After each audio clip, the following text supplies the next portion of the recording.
You got... Oh, I thought we were both going to be on there for a minute. You got what? Both going to be on the little screen. How do I sign off? Because I was still signed on. When I tried to go in again, it said I was still in the meeting. It's the little red leave call thing. Looks like a hang-up phone. Oh, okay. Okay. Yes, that's the hang. Okay. Now I know how to hang up. Okay.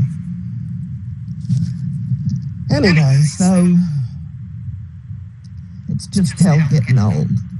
But like I just told Val, I'd rather get old than experience the alternative. I'm not ready to die. So right, yeah. I'm happy to still be getting older. Chris and I was talking about that because he was talking about some problems he was having. Yeah, he told me he had like elbow problem or something. Yeah, yeah. Oh, so yeah, the thing. Oh, yeah. You can't read it, but it's backwards. Yeah. But it's CLOBETASOL. Clobetasol. Right. See, that's maybe stronger than what I'm using. I don't know. Mine I mean, is over this the is counter. Oh. Hydrocortisone 1%. Yeah, this is a dermatologic use only, but I mean, it's not harsh. At least I haven't found it to be harsh. I just kind of just squirt it in my scalp and like really. And it's alcohol based. Oh yeah, it doesn't really stay in there. It has like a slight alcohol smell to it, but like, yeah, I mean, I remember when I first had it and I had the problem. It was like really sensitive and like red and itchy, inflamed. I used this and like the next morning I was like, holy crap, I feel so much better. And like it was normal hair again. And then with like 3 days of using it, it was back to like a perfect scalp. And I don't use it as often as I should now that it's like kind of managed. But like I put it in there once a week and it's enough to hold it back. I still get flakes, but it is not the red, raw sort of skin with like nothing but flakes. Yeah. You had it bad. And I wanted to say, I'm sorry I didn't tell you about it because I didn't remember. I had used this maybe 20, 30 years ago, this over-the-counter stuff, but it's like a 1% hydrocortisone anti-itch liquid for your scalps called Scalpicin. So that's why when you have talked about yours, it never even dawned on me. I've just been, my psoriasis is bothering my head and I'm having problems and it never dawned on me to use it either. So I'm glad the doctor knew exactly what to give you. Yeah, it was great. Yeah, it was really good. It cleared it right up and it's been great. And yeah, I also had like a little tiny rash on my chest and I had to go check that out too, but it's gone now because I keep using it. But yeah, I mean, it's not really there yet right now. Yeah, that's probably just like the screen doing it so it's not red right now. But that's where it is. It's just like this little area right in between my chest. And if I don't put the medicine they gave me, that is also just like a little tube of like paste or something, like a cortisone thing. But yeah, I put that on again, cleared up in a day or two. But if I don't put it on there for like a week, it'll come back. Yeah. I don't know what it is. I want to go to the doctor. Like, part of me wants to not use it, go to the doctor so they can test it. Right. But yeah, the last time I went to the doctor was like over the face, and I was like, I got this rash. Right. He's like, I got you. So. Well, when I went to the dermatologist, she didn't test me. She looked at me and said, "You've got psoriasis." Yeah. And that's when it was just individual spots. Now I have a few patches, but it's still more spots that itch like crazy and are red. And anyway, but it gets worse. I found that out. It gets worse. So, and I don't know if it can spread or if it's just going to get worse on its own. Right. So it may be you want to keep that stuff on it, or like you said, just don't use it for a couple of weeks till you can go see a doctor in person. Yeah. I'm planning on trying to get like a little doctor visit scheduled now that doctor's offices are kind of getting more or less back to normal. Yeah. I don't have like anything ailing me right now. I didn't want to go in there without a reason, but I haven't had since I've been in this new company, I haven't gone to the doctor to do any sort of like anything. So Yeah. I just want to go and do a little checkup on it and find a local doctor. Yeah, well, I still have enough of the ointment that the doctor gave me because I don't use it everywhere and I don't use it all the time. It's just when it gets really bad that I'm using that ointment. But I need to do a more permanent solution because it is getting a little worse. So I'm sorry I gave you bad skin. Yeah, I mean, I've been managing it. It's really. I can give you my addictions. Well, yeah, that's true. Yeah, I mean, Caitlin's really helped my face. I mean, my face hasn't really been a problem since I was like, late teens. Yeah. But, I mean, she's given me a lot of stuff to like really help out with that. And yeah, other than just this little redness and my scalp, that's all I have. Like ailments. Well, it's pretty easy body to take care of right now.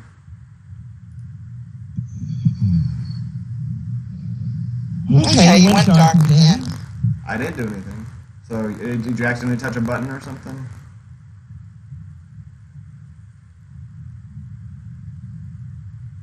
There you are.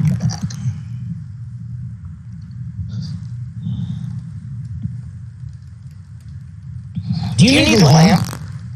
No. Is it dark? Okay, Mary Brady getting rid of 2 lamps. Oh, those big lamps? Yeah, no, I definitely don't need something that big, so. Yeah, that would take a lot of desk space or table space. I didn't think so, but it's one dimension.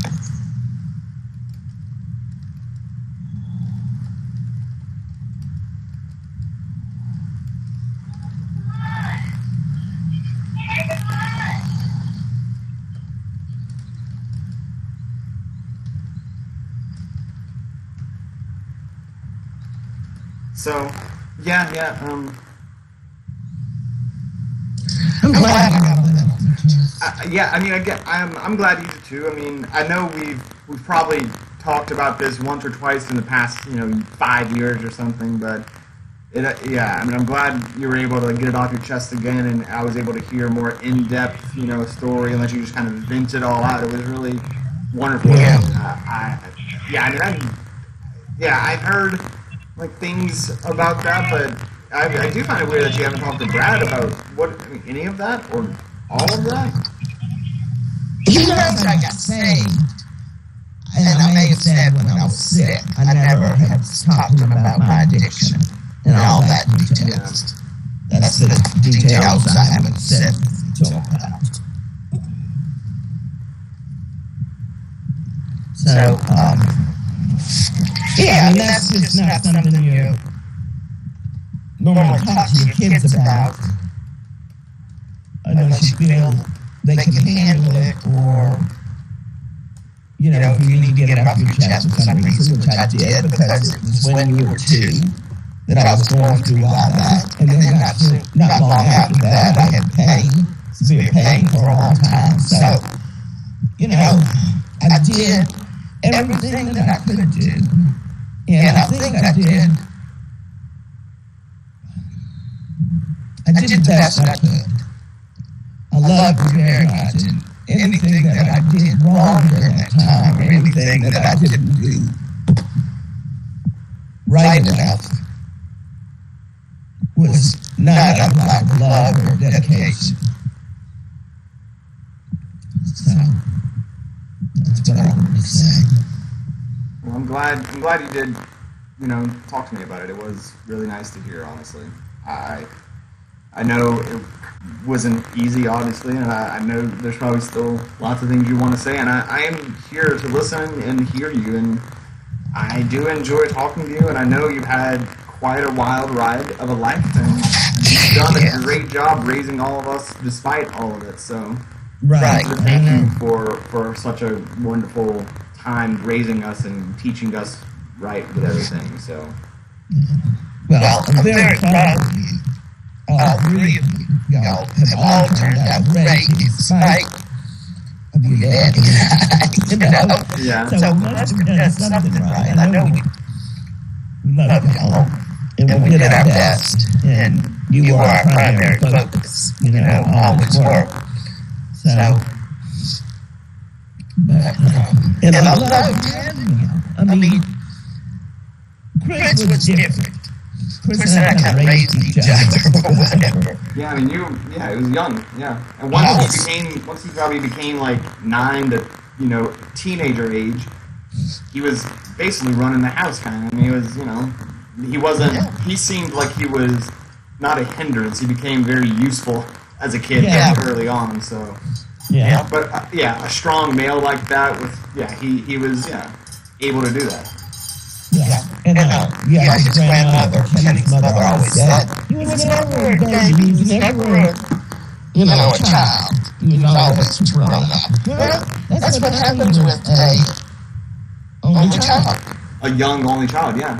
Yeah. So, that's the way that was. But,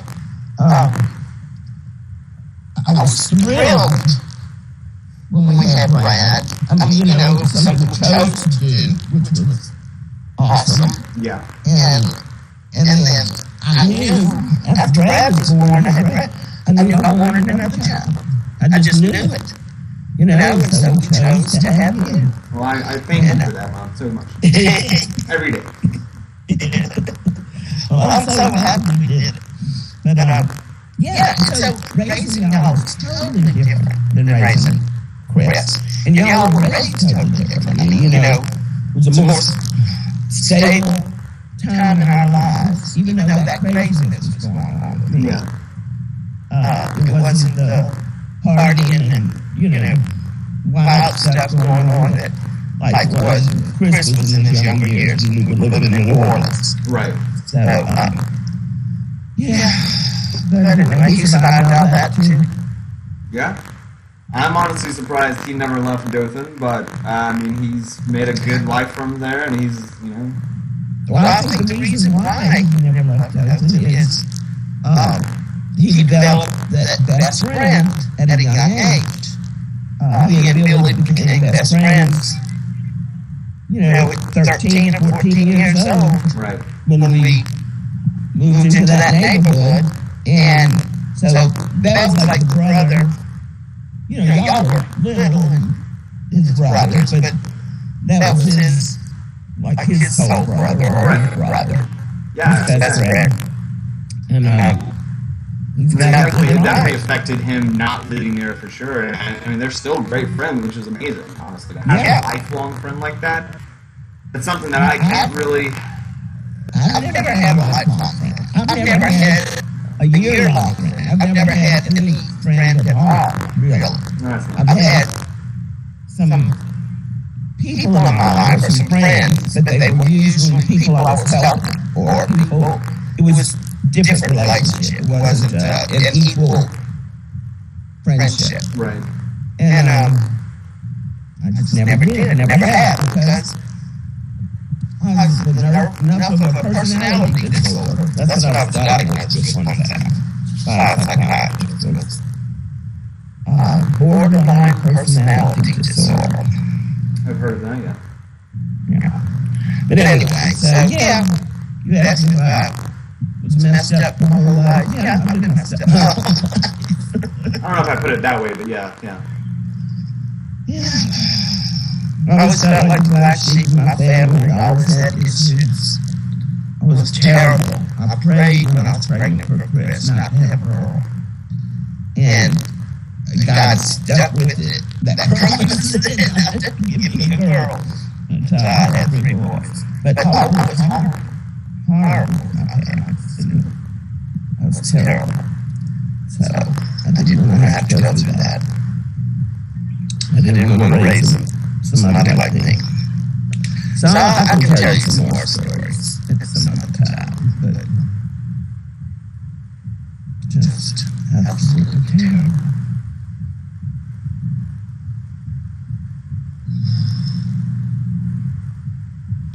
It took me, it wasn't until after I was saved, a couple of years after I was saved, we started going to teenage church, that I finally got over my issues with my father. He died when right before Brad was born. Yeah, you mentioned that earlier. So it I don't know, 10 years or so. Even after he was dead, I couldn't even talk about him at that time, or feeling terrible angst and guilt. But then I had a meeting with Keener, deliverance meeting. I don't know if you've ever heard of deliverance. Only the movie. Only the movie. Only the movie, right. Well, it's real. I experienced it. But anyway, it was all of a sudden, not all of a sudden, but yeah, after that one meeting with Keener and praying, and I talked to my father in that meeting, during that time. And I thought I needed to ask his forgiveness, but I ended up realizing I needed to forgive him for what he had done to me and treated me. So it was amazing.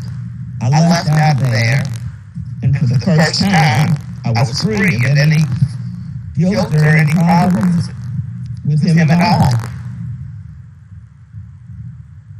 So it was really... How is Keener doing? I'm friends with him on Facebook, and he's doing great. He's retired. Okay. Still goes to the same church. His son's the pastor. But he and his wife are fine. That's good. A lot of stuff with the grandkids, yeah. And he's friends with Tammy also. Tammy, I met with him quite a few times. She and Chris were separated for a while and all. So she kind of credits Tina with saving her marriage. Yeah. Yeah, I mean, I always liked Keener from what I remember of him. He was, calm and easy, collected, and, didn't try hard, and, but just naturally confident and just nice and very kind person. They loved him to death, too. They became great friends. So it was a real helped Dad a lot. He used to come visit with him and sit in the bedroom and talk to him. Yeah, I remember a little bit of that. Yeah.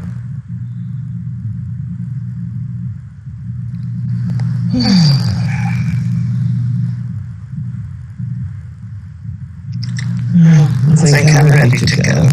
Okay. It was really good talking to you. I think we should try to do this more often. I agree. I just don't want the surface of it anymore. I'm too old for that, Yeah. I never feel good about it.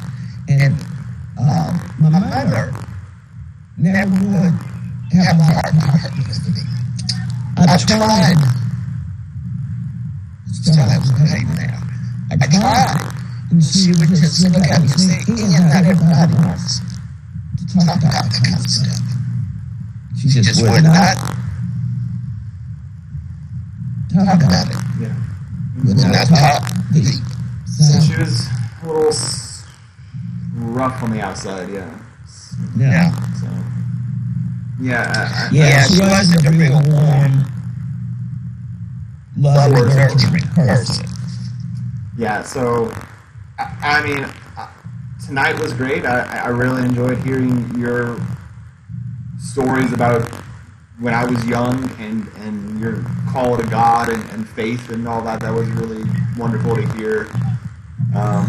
And yeah, I mean, like I said, I think I've heard some of those stories before, but it was really good to hear it again in such a good depth. Detail. So I used to just skip over all the details of what was wrong with me. Yeah. During that time.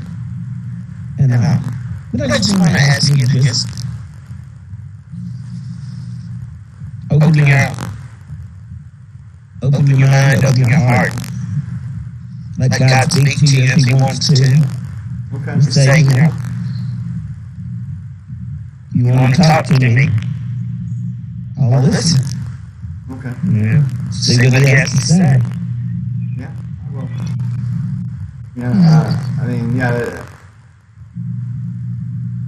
I mean, right now, I don't know, my life feels really good, And a lot of people normally come to God when their life is not doing really well. Right. And so, I mean, I'm not hoping for something to happen for me to find that, but Right.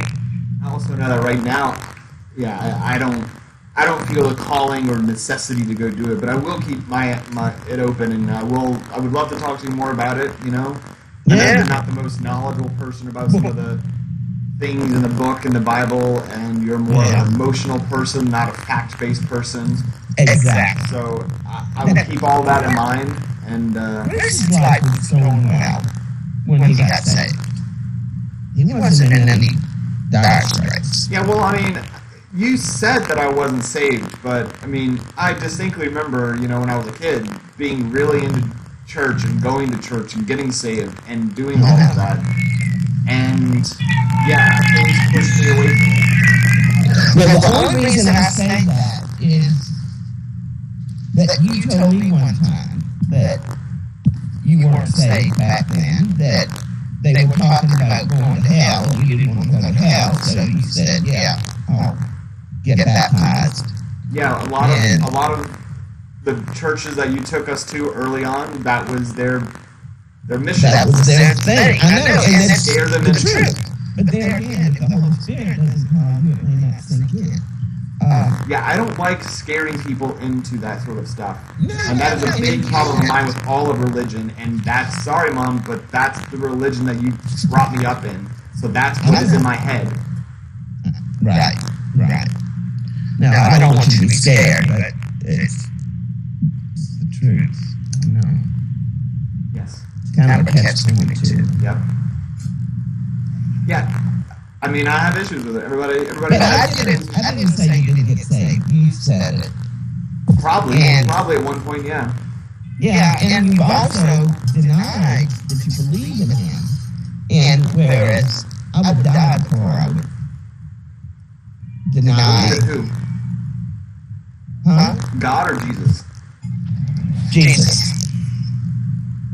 I mean, Or historically, I think Jesus was a human, yes.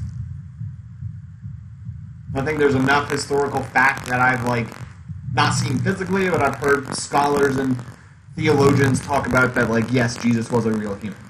Yeah, he was.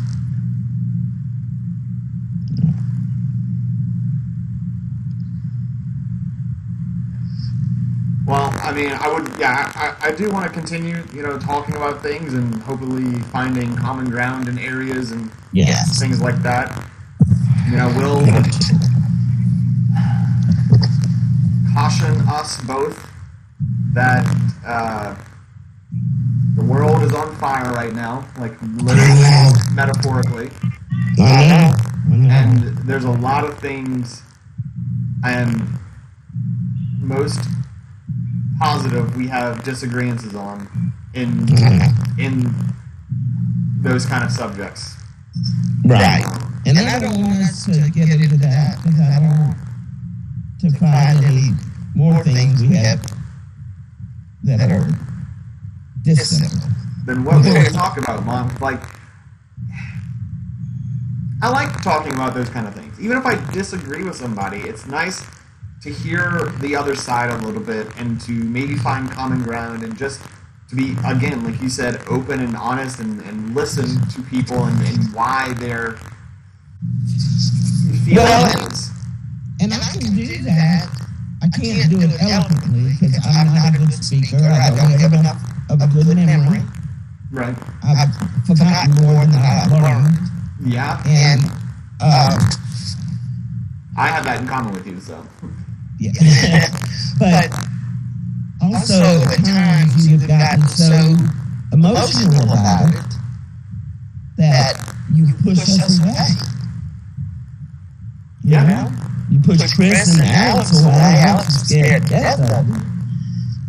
That kind of puts Chris away. And even Brad, I think, it's just kind of sometimes feeling like you have to walk on eggshells. There's some subjects that are taboo because we don't want to upset you. Yeah. So that's just something to think about. If you can keep your calm, keep your cool. It's stuff I'm working on, of course. Yeah, it's hard. I mean, for me, because there's a lot of, I know I've said this before, and you know, is that like those sort of topics and subjects where you're talking about other people and commonness between things and how you relate to people and how you relate to the society around you, it really weighs heavily on that the character of somebody and the morality of somebody and what they want for other people, I think. Yeah. You know, and it's not always, I mean, just because you go to church doesn't mean you're a good moral person. Right. Exactly opposite. Just because you don't go to church doesn't mean you're amoral. So, I know. And there has been, I know, a lot of in the last 4 years or so, sort of building up walls and putting us versus them. Like, they're not in our camp, then we have to be against them. And there are very few things where there are very few stances and places that I stand that firmly where, like, if you're not on my side, then you are against us. I am trying to now see that there is commonality we can all find. Yeah. But there are a couple of things that I just cannot stand for, and they are, I don't know. I think they're extremely important. The last 3 years have been eye-opening to me because I feel like I've watched things happen in America that shouldn't have ever happened, and and things that have gone on and things that have been done in the last 3 years or so that have gone against what I think America should be and the symbols it should hold up. And especially since Memorial Day of this year. Memorial Day, May 25th, 2020, was...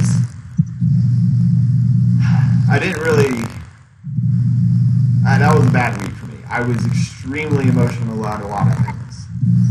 And I am still extremely emotional about a lot of things that have happened since then. And what is it, darling? Can you tell me? George Floyd, is that name? Oh, God. That was hard. Did you watch the video? Yeah. I just watched a couple minutes of it. I haven't watched the whole thing. Yeah. I don't know if I could watch it for almost 10 minutes. Yeah. It was disgusting and it was horrible, and those policemen should have been strangled by the other policemen. You know, there. Yes. Something should have been done before he was killed. Yes. It's absolutely insane. Yeah, so that... That seeing that happen, it's one of those things that, like... That happened on Memorial Day at 8:50 at night, or like 8 o'clock at night. I didn't realize it was Memorial Day. Yeah, so he passed away on Memorial Day, and the next day, the world started on fire, you know? Yeah. And, just seeing that, it was one of those things that, you know, as a white person who grew up in, like, middle class or slightly lower middle class, Yeah. I saw racism on a daily basis, you know, taking the bus to school and being in the poor neighborhood that we at. I saw it on a daily basis, going to public schools, I saw it. But I never saw it so openly and so brazenly that it, like, made me want to stop anything or do anything about it. And there was a couple of moments in my life where I saw things happen and it made me, like, get that little, like, get up, like, oh, that's not right. And I was in a position where I was able to, like, not completely stop the situation, but at least diffuse the situation so things have gone differently. And that's the most I've ever done as a white person to help any of them. And after seeing that, I seriously could not stop anymore, and I couldn't just let it go by. And it's more than just those 4 cops. I mean, it really is the entire American government and the system and the systems we have in place. I mean, they have the black people in America have been shit on for 400 plus years. There's been no, I don't know. I mean, reparations is the big word for it, but there's been no even like forgiveness or saying I'm sorry or anything. Yeah, nothing. And that's just despicable to me. Yeah. That the only president to ever get close to that was Obama, but he knew that he could not be saying so much because he would have absolutely lost votes if he said too much about blacks as being the first black president. And so he did, the minimum. It was fine. But since then, has been another type of America has been growing, I think, and it's been gross to see happen, and it's just all coming up in all these videos that, yes, the George Floyd was one little act in all of this, but there were 3 videos came out that same week, or 3 stories, I guess, came out that same week that his did. Breonna Taylor and Ahmaud Arbery. Those 2 people, I probably will never stop saying those 3 names. Those 3 names are the ones that got me into it. There's plenty more names that I can recite and find names for, but those 3 happened so quickly and at such a heightened time in America that, like, it started all of this. And now we have real momentum to make real change. And it's sad that it's like, even if we do make change right now, it's not going to be enough. It's never going to be enough. Because sadly, the white people in power are not going to ever allow it to be fully, fixed. Or they're not going to allow the problem to be fixed. But yeah, those 3 people really started something in me where, like, I can't sit around and I can't just sit idly by and I can't just do nothing about those sort of things. And it's changed the way I want to spend some of my time, especially this coming election year. I've signed up to help sort of volunteer to help get people signed up to vote and to help call people for, just getting them, just helping to vote, get people to vote. I know this year's going to be such a critical time and important time to vote in America, because it really is, I feel, getting to a point where this election is going to be an election about what the future of America really is. Mm-hmm. Is the future of America how do we want to be remembered as? And, like, what's the legacy of America? Is the legacy of America a bunch of white people came in and stole a bunch of land and forced slaves to build it up? That's been the story of America so far. I want it to be different. I want it to be that we are universally bettering human lives, and we are trying to make people even in all sort of, not all ways, but in most ways, giving them a fair shake in life, so that if you're born a different color or in a different part of America, or just in a poor part of America or a rich part of America, you're not left out on parts of America or things in America. Right. And I think right now it definitely is that way. I mean, even just education. Like, I went to school and I got into debt to go to school, but there are some people who can't do that or don't do that. And if they try to do that, maybe it wouldn't turn out so well because of various other reasons. And it's just one of the small things that I think would make, education's a good thing. I don't see a reason why we should pay for education. For most education, I think it should be mostly free. And if anybody wants to better themselves, to go learn more, I think it should be free. Just go learn it, man. And, like, if you want to later use that, or to go, be a doctor or some, like, do something, that's cool. But if you just want to be a lifelong student, that's also fine with me. Because I feel like that at least will educate the world and the population, and education, a more educated population is never a bad thing. Right. There's no reason to have like an educated and an artistic sort of population are the two things that I will fight for. Yeah. But yeah, I just, it's those, that week, I just had a really hard time watching everything happen. And when I saw and heard those three stories of those people, Armand, Breonna Taylor, and George Floyd, it touched me and it made me want to do more. But then the week after that, really, I don't know, man, it did more than just piss me off. It made me sick to see the ways the police escalated things in certain cities and sort of instigated some of this as a tactic to get the riots to happen, or to make these protests turn into riots. There were so many videos of police.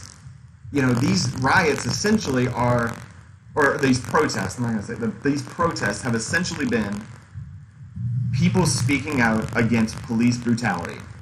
Right. Police brutality specifically for black people and black Americans, or black humans in general, but it's really been just about generally police brutality and how much power they have and how unfiltered and unfettered, and just they have way too much power, way too many things and munitions and gear and gadgets and all this stuff. It's just too much. And there was hundreds of videos of people, of the cops, instigating fights, beating people for literally no reason, shooting them with like pepper balls and tear gas and flashbangs on American soil.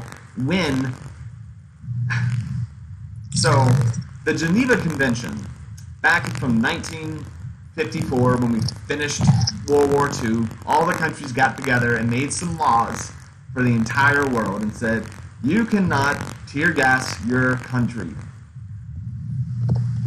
And we have done it multiple times.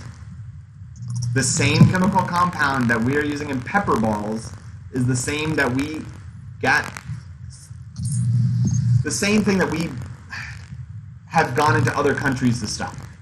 Yeah. They also used cyanide gas, which is a killing agent, but a lot of the ways before they got to the cyanide gas, they used pepper gas and tear gas to stop and disperse crowds. And the images I saw on, it was June 9th, 2020, where our president came out to the Rose Garden and gave a speech and then ordered people they were peacefully protesting in Lafayette Park. They were just hanging out. Yes, they were being rowdy and noisy, and they were taking up the streets, but they were allowed to be there. They had a permit to have a thing, and they've always had protests in front of Lafayette Park. It's the park right in front of the White House. Of course, it's the best place to protest, really. Yeah. And for him to go out there and order the military, the actual military, to shoot tear gas and flashbangs into a peaceful crowd right at Lafayette Park, just so that he can walk across the street, take a picture with a Bible, and then go back to his little bunker, there's a lot wrong with that. Like, legally and morally, and he didn't warn the clergy of the building. The clergy found out that they were coming over as soon as the flashbangs started going off, and they kicked all the clergy out. The clergy had no idea that was happening. Nobody knew that was happening except Donald Trump. I mean, even you could even tell some of his generals were like walking the wrong way because they had no idea. It was just an impromptu. I'm walking over there. I'm gonna take a little picture and then I'm gonna go back. And it's a sign of, it's a show of power, and it's a kid. It's like a way a kid would handle an art or finish something. And that is not the president anybody should ever enjoy seeing or liking. It was, I mean, it's seriously scary, Mom. I don't know. I mean, I'm trying not to get too. I know. It's just, yeah.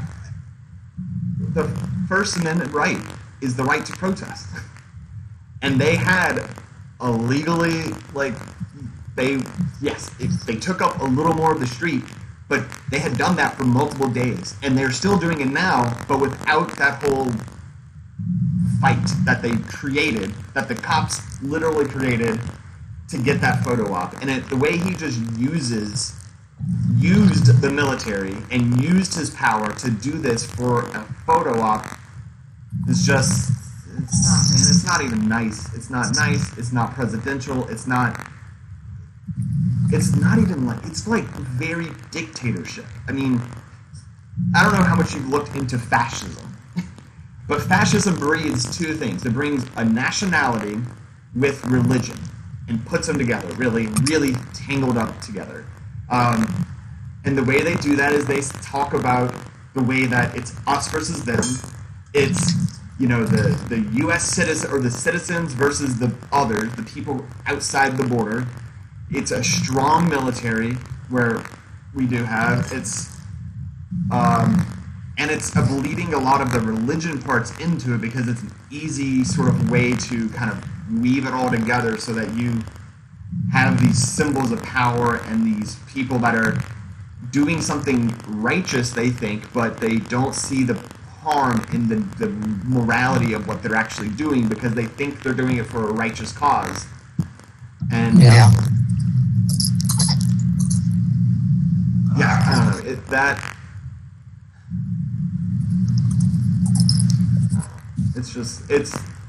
that was the saddest, the saddest day in America. I think it will go down as one of the worst things that happened. It's wild that we're not even still talking about it because there's so much else to talk about in like the news media, but and there was do you believe that it's the protesters, or do you believe that it's outsiders had to come in, cause some riots and more chaos? A little bit of both. Yeah. I can show you videos of actual cops breaking glass, slashing tires of cars, starting the instigating movements of these, where there's like a group of people and there's a line of cops and the cop grabs an umbrella, like for no reason. There's just an umbrella and he grabs an umbrella, pulls it out of the person's hand, and as soon as the person like grabs it back, bear spray all on the people. And it was, the cops instigated that one.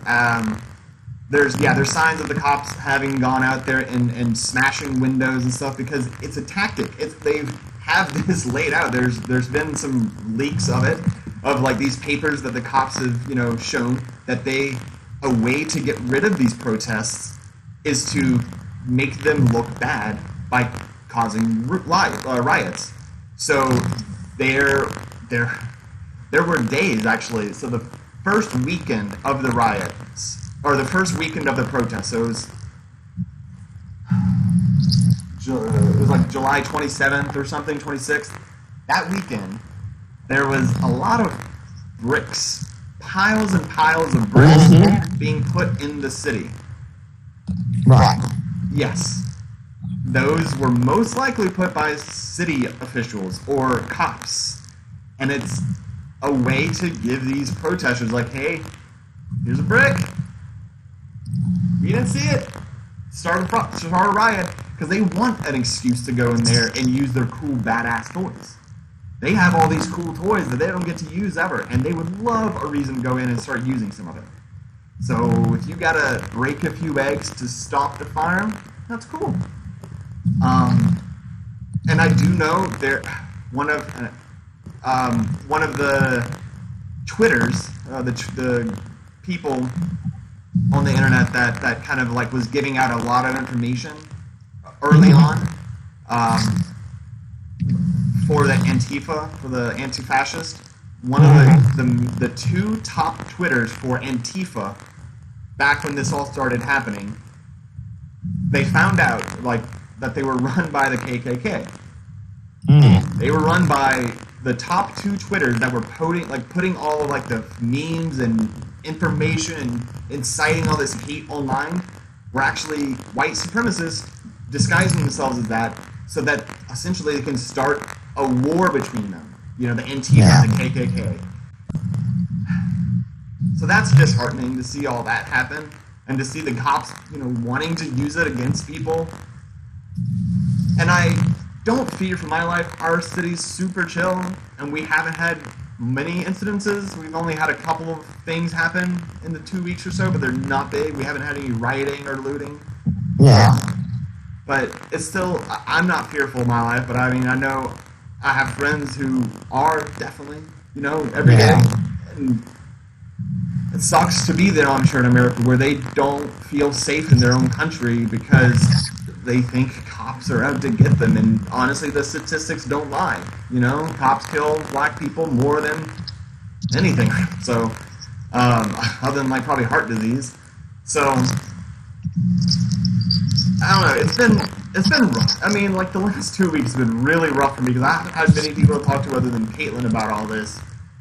And it's just one of those things that I feel that the people that are close to my life that I want to sort of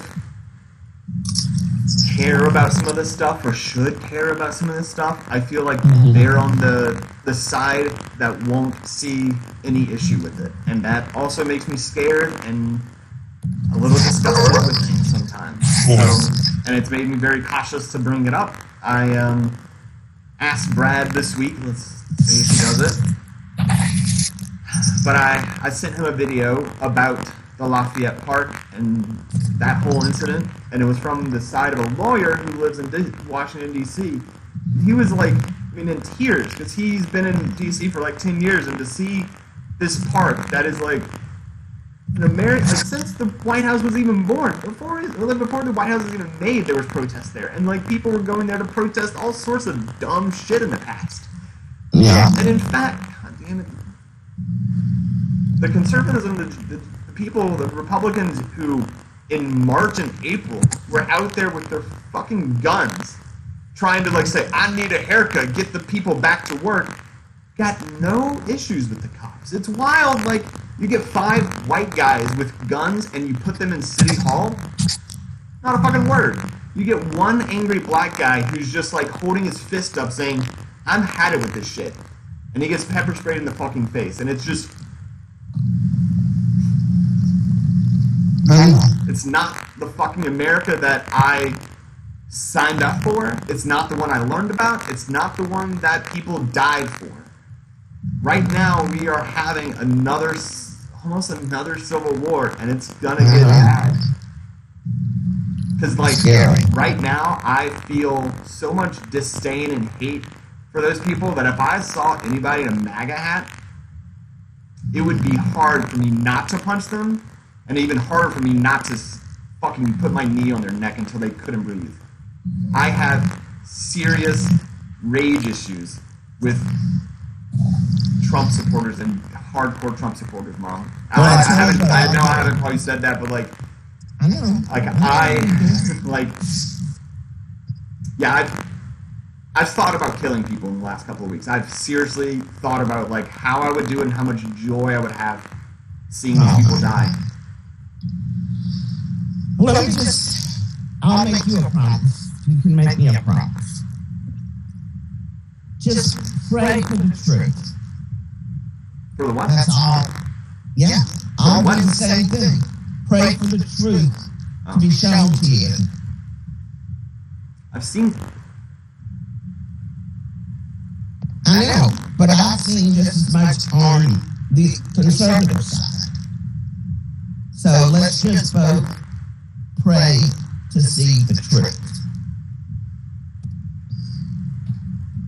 and to come to some understanding, or I believe it's people that want to tear down this country that are doing all this chaos. And I believe it's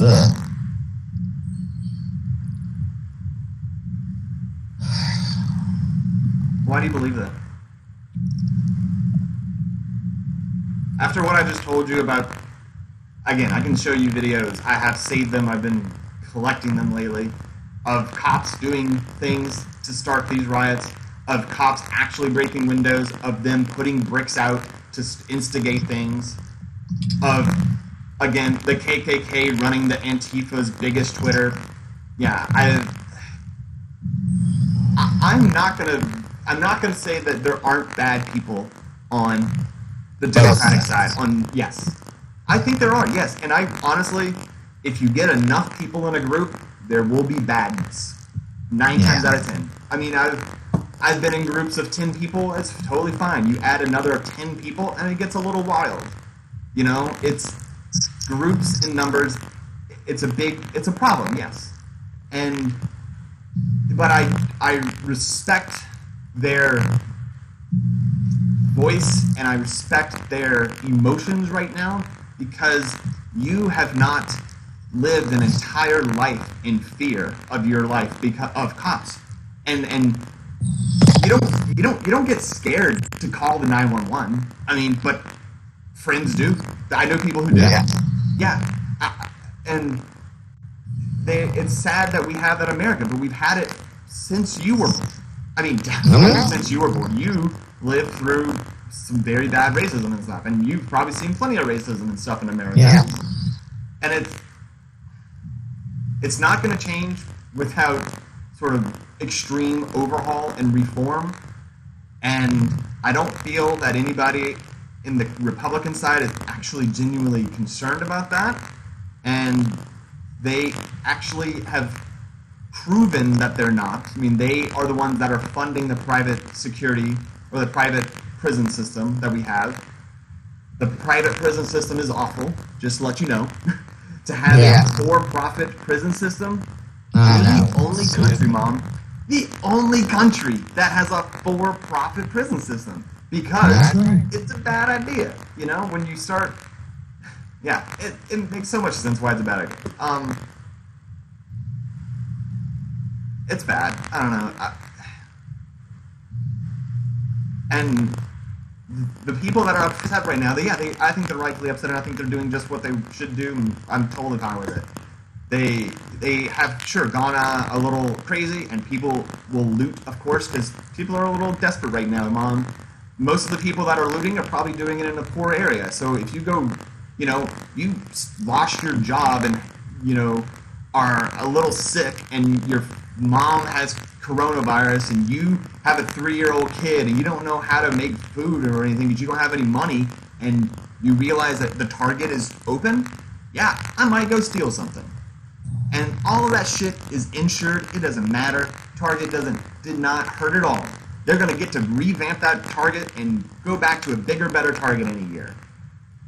But these people are fed up. They've seen video after video, and, you know, isolated riot, like Ferguson back in 2016 was an isolated riot. It was a big story, and the guy up there passed away and got killed by the cops again, and they started a riot up in Ferguson, or Missouri, I think, and it was bad, but it didn't go outside of that one area.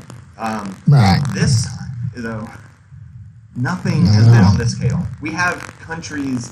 We have, like, there was a 1 million person march in, like, Germany or France, I think, walking because of us.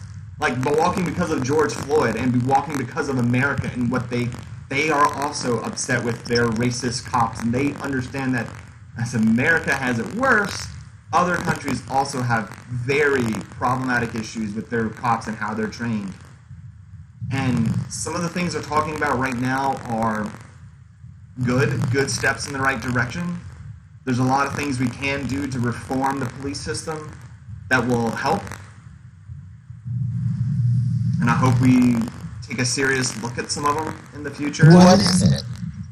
You're gonna hear it probably from the wrong news sources, but the slogan the protesters have come up with is a shock slogan. It is to shock people. Yeah. And they want it.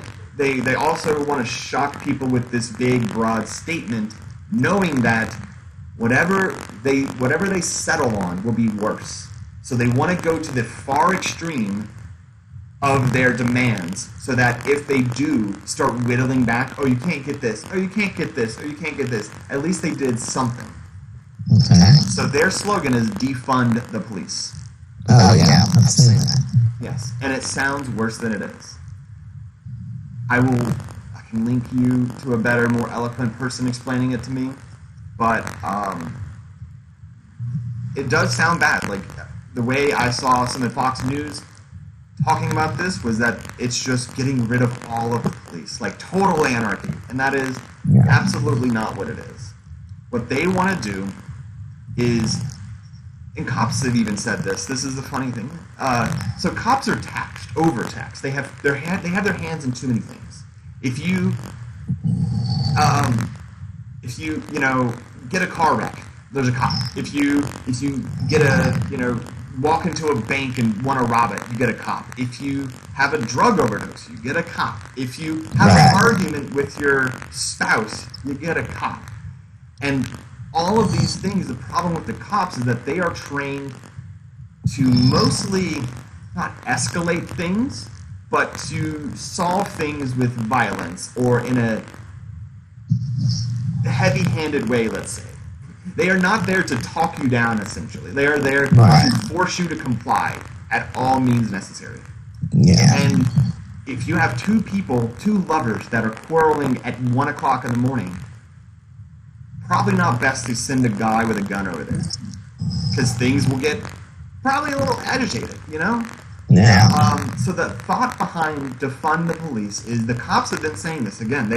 They don't want to be in all of those different things. They would rather focus their time on actually catching bad guys and people that have violent crimes. The problem is that I saw a study recently that 90% of what cops go to do are non-violent crimes. So 90% of what they do are non-violent, but they go to every crime scene essentially with a gun. And they're always there to, again, not escalate things, but if you're black, probably going to escalate things. So what the movement wants to do is essentially take the money. Again, this is a funny one. So Los Angeles, very big city. What percentage of their budget do you think goes to the police force? I have no idea. So, like, let's say there's 5 million people in Los Angeles. What percentage of all their tax dollars goes towards the police force? Just a guess. What would you think? 50%. Yes.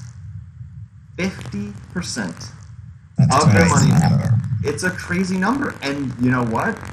How have they handled things? Well, they had tanks. They had sonic guns that, like, made people's ears bleed and, like, shook them. Yeah, they've been doing. See, I haven't been watching them. Yeah, you'll see trucks with this big radar dish on the back of it, and that sends out a low wave voltage that will kind of shake your insides, and it just makes you feel queasy, and it makes you feel like, oh, I don't feel so good, and it only works within like 100 feet or two, but like it makes you feel so sick, and it's essentially shaking your insides, and people have had blood coming out of their ears and things like that, but it just makes you feel sick until you walk away from it.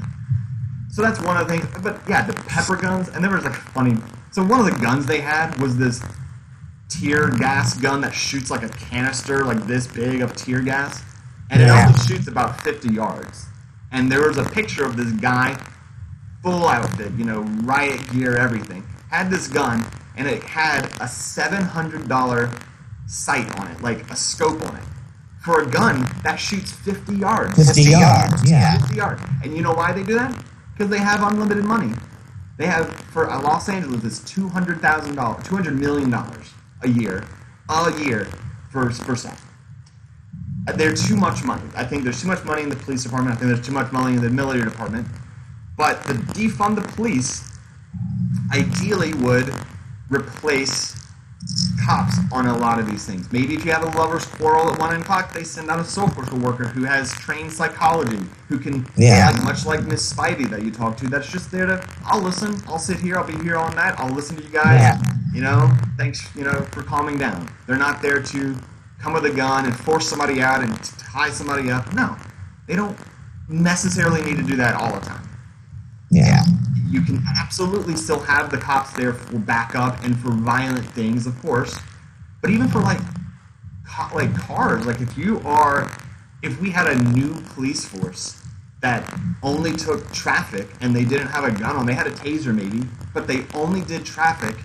I think the kinds of things you hear about people getting shot in their car and like having issues with the cops from getting just put your hands on the steering wheel and all this stuff. Right. It'll probably go down a lot if people. It's not going to happen forever, or it's not going to happen right away because so many people are still they're having PTSD for cops. When they see the red and flashing lights, they start sweating, start freaking out. They don't know what to do, and they don't want to grab they don't want to do anything wrong.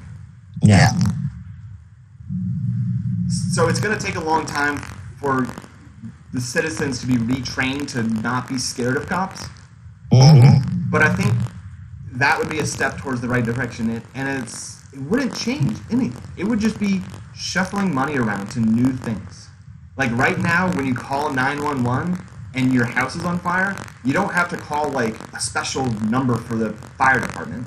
They just, the dispatch is like, oh, your house is on fire? I know who to send.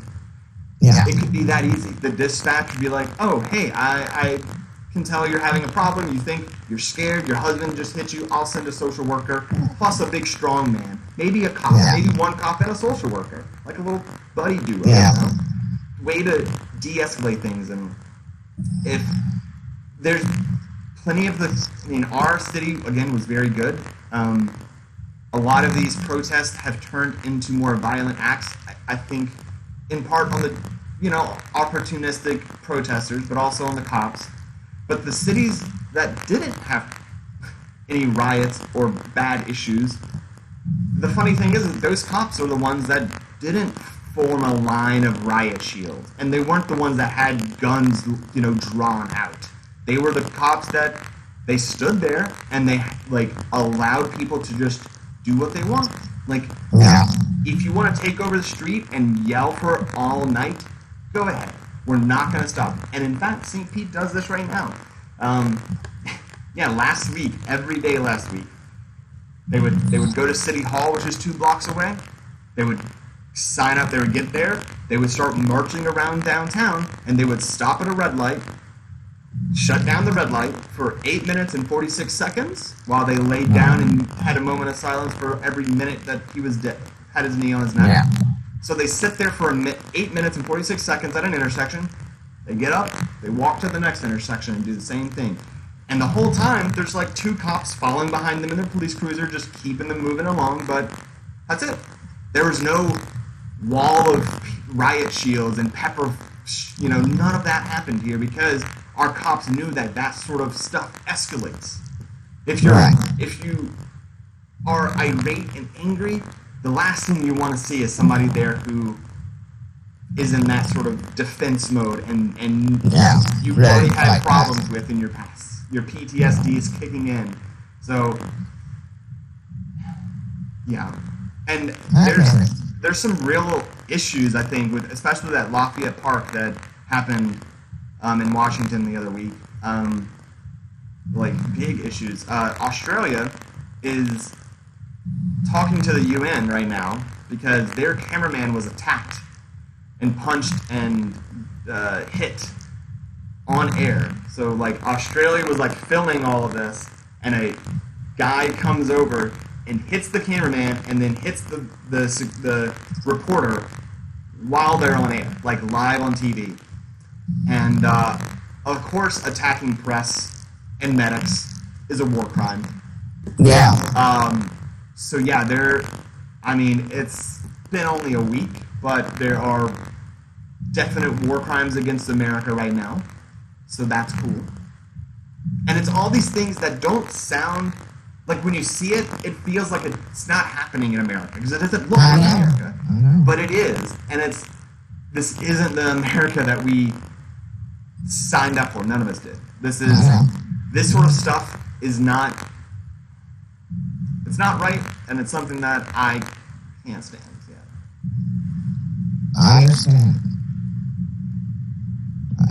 I'm glad you told me what it is that's gotten me so upset lately.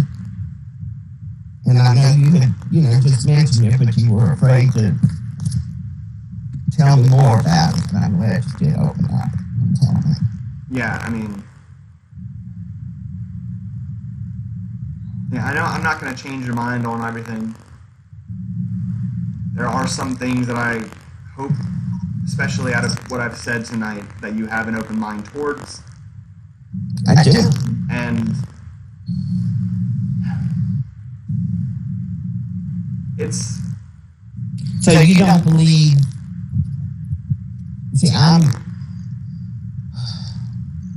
do believe that a lot of what's happening is the deep states trying to implement the New World Order, because they've been trying for decades. Okay, I can't argue with this thing. I can't argue with conspiracy theories. Oh, conspiracy theories. Okay. But there's proof of them. Deep state? Who's the deep state? What is the deep state? Is it the CIA? Is it the FBI? Or is it the military? All three are involved.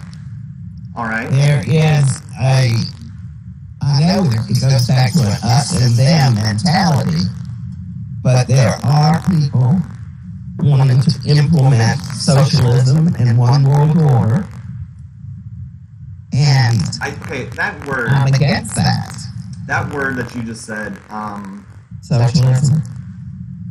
I'm very curious why you think it's a bad thing. This might be a talk for a different night. Yeah. But it's one of those things that I know I've said it, and I know you have. I can send you some articles. I don't want to upset you, but I could send you some articles sometime that maybe would explain. Yeah, absolutely. I will fact check your sites and everything first. Yes, you can do that. Because there have been a couple of things that I've seen you share on Facebook and that you've sent me that, 5 minutes of fact checking, and I realize none of this is checking out. The information age is also the disinformation age. And right. It's super easy. Yes, we are. We're in a digital war with countries right now. It's primarily Russia and China. Russia is probably more prevalent right now in the digital front, but they are attacking us in the sense that they're like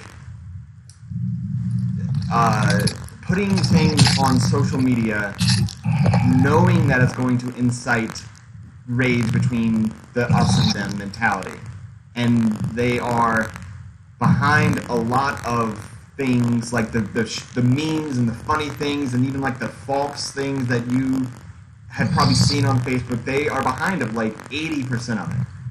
Even if it looks like a Joe Schmo from Iowa, it could be just a Russian bot doing all of that. Yeah, I understand that. And it's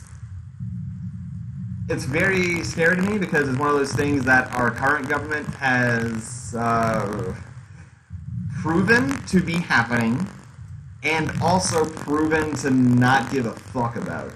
And that's scary to me, because it's a way that we are being divided in like it's something we can't see. It's an intangible. We're being put into these like us and them camps from another country. Yeah. All because they know how to share better memes. It's awful. Yeah. Oh yeah, we're going to be defeated from within. They don't have fire or shock. I believe that. I believe that's what's happening. Yeah. So they're trying to destroy America because we are always have been a great country with the. No, ma'am. I know you don't believe that, but we had our heyday. We had a really good time from the 40s to the 70s.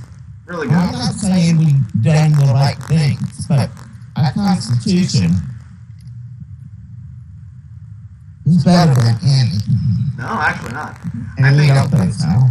there's other countries that have a very similar constitution to us, actually. Like, very similar. Norway, Finland, Sweden, they've all remade their constitution in the past, like, 30 or 40 years. Like, remade it with modern things in mind. Mm-hmm. And you know what they did? They basically looked at ours and our 10 Bill of Rights, and they were like, let's just make it out of this. Like, because they knew we had a good foundation. And we do have a great foundation.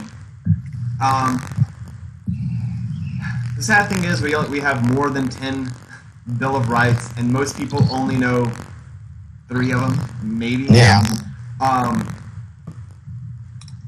And they're not I guess they're not the important ones. I guess the first one's the most important one, but yeah. Yeah, I mean, it's just... There are other countries who have also done it very well. We I think, we have a strong foundation. I think one of our biggest problems is that we implemented capitalism and didn't put enough social or checks on it. And because of that, we have let capitalism kind of run rampant since probably the 70s or 80s. And it has not turned out the best for America. In the 70s and 80s, you probably remember the 80s was like a boom for America. But we also crashed in 1987. Yeah. And the reason we boomed is because all these companies started, because they... Inflating. No, not inflating. Putting their stuff in other countries. And moved all their stuff out of America so they had, like, cheapest bottom dollar kind of thing. And that's what capitalism allows. Capitalism allows that, which is absolutely true. If you have a better product and or you have a product and you want to put it as a cheaper thing and you want to do some things to make that product cheaper, by all means do it. The problem is that we allowed that to happen without any sort of help with the things we were giving up. We were giving up in the 80s a lot of jobs, essentially. Future jobs. I mean, we made policies in the 80s that would affect the 90s and aughts. And we didn't allow for us to progress in that sort of way. And now we have so much unemployment and so many people in this, again, I told you earlier, the service industry. That's what a lot of people have gone to because it's the only industry that's really always there for you, except when it's not. But the service industry is a good industry, and it's one that America has transitioned to in the last 30 years. But the problem is that the service industry doesn't give you some of the benefits of maybe a different, well, not manufacturing, but like of a Are you there? What? Yeah, I'm here. Are you? Yeah, can you hear me? Okay, I'm back. Okay. Yeah, I mean, yeah, the gig service industry that we had is not bad, but it with that sort of work, we've allowed companies to put humans last in their chain of things. So they have money, stockbrokers, people, and like stocks and all this stuff. And then they have like, maybe the environment, but probably not. And then they have, education and long-term stability. And then very bottom is humans. They don't give a fuck about humans. And they have proven that time after time because they don't pay their people a nice wage, a living wage, but they give the money to the CEOs. So they don't want to distribute the money in a better, more economical way that would help everybody. And a lot of these people don't have health insurance because we haven't in America, for some reason, we tied healthcare to employment. And I don't understand why we did that, but we have. And it doesn't make much sense to me now because I feel that we are such a good enough nation that we should just have healthcare. And I think we have the ability to do that, just have basic healthcare for people. Yeah. But I don't think that it should be tied to employment. I don't think that you should need a job to get healthcare. And even then, if that's the case, I'm on board talking in that sort of sense.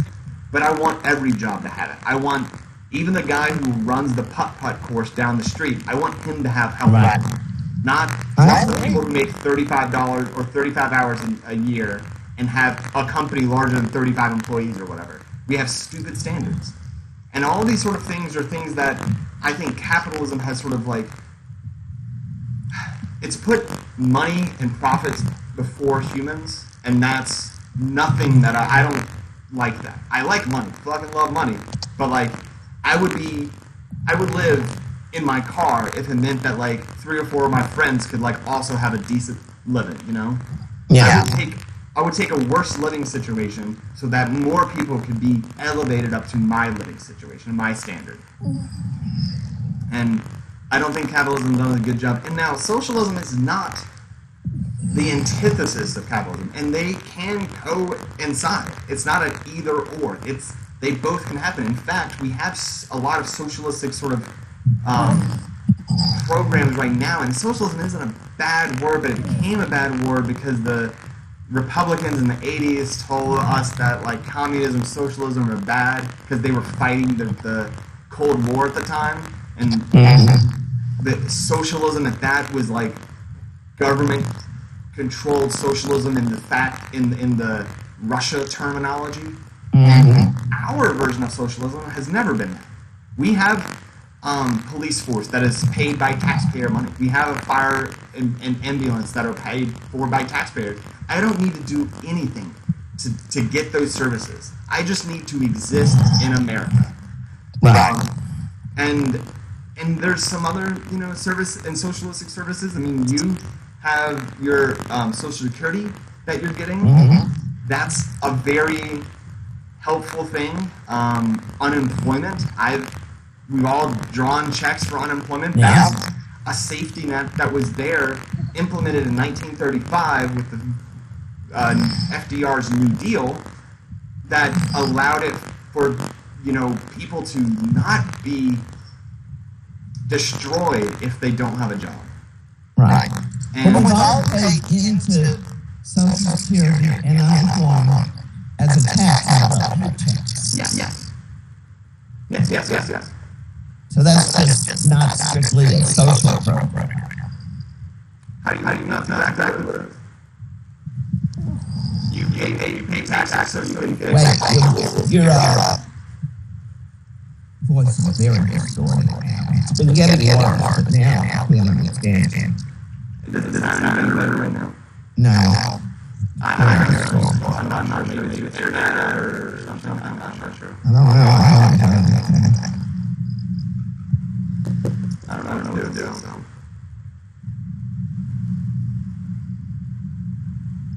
Where's your mic? My computer there has always been. I don't know why it's been getting worse. Somebody watching a movie on the internet or something? No, I don't think so. They're probably all asleep. Well, That just sounded better. that sounds better? Okay. Yeah, I mean, so, yeah, if you want your potholes It's fixed, static. I don't know what to do, Mom. I'm sorry. I'm sorry, okay. Is it too much? I mean, you know. I don't want, it's gotten to where I can't understand you now. I could understand you up until about a minute ago.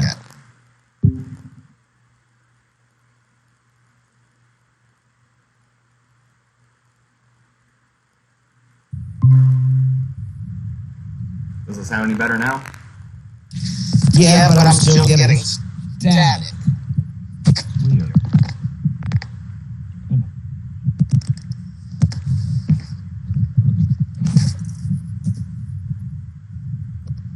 Still getting static? I don't know. I mean, I don't know. My camera. No. What you were just saying was not static. Okay. Well, hopefully it's gone away. I just, Okay. yeah. I mean, we can wrap it up soon too. So. Yeah. I mean, no, I can hear you now. Okay. So. Yeah, I mean, taxes are exactly how it happens. I mean, if I want my pothole to be fixed, I pay a small state tax so that somebody out there who I have no idea about will come and fix my pothole. And same with the, cops and the EMTs and the firefighters. Right. I don't think about it. It just happens. And I don't. It's going to be hard to train new people that socialism is not a bad word, because there was a great propaganda made by the Americans in the 1980s to tell us that the Cold War and the Russians all were socialist commies, and that it was a bad thing.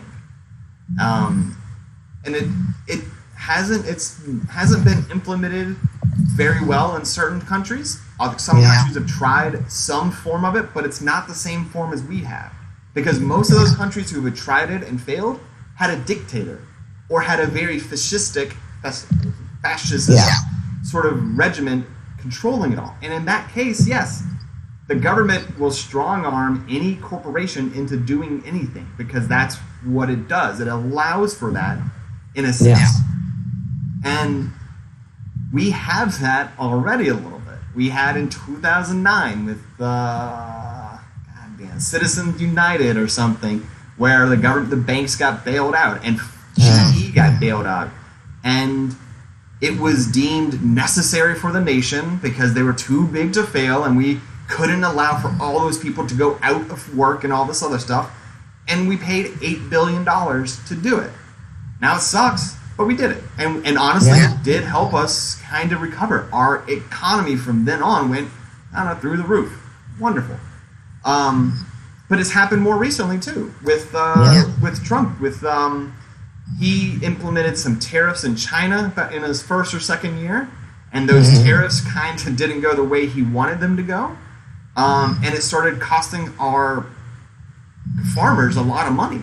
I mean, so much so that they were having all these things they couldn't sell. Like, there was like corn that they couldn't sell because China was like, no, we don't want that anymore.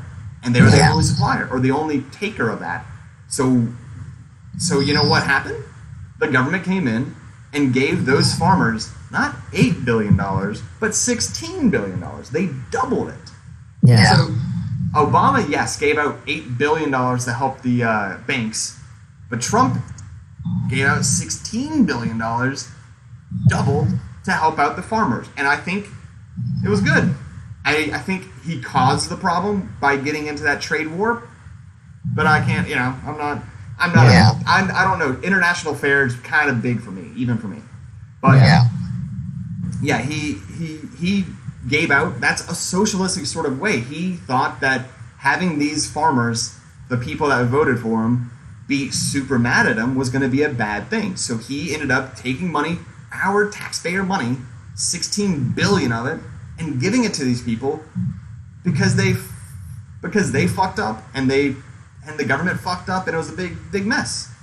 But that's a socialistic thing that has happened in the past 3 years it was actually under when Trump had the House and Congress, and it was like in his first year when he had everything. Yeah. So he allowed it. It happened. And I don't know, it's one of those things that, I know you've heard socialism is a bad thing, but it's one of those things that we as Americans dance with on a daily basis, and we don't really know it unless you actually kind of look into what passed the word. The word socialism sounds bad. Again, I know, because in the 80s, not Richard Nixon, but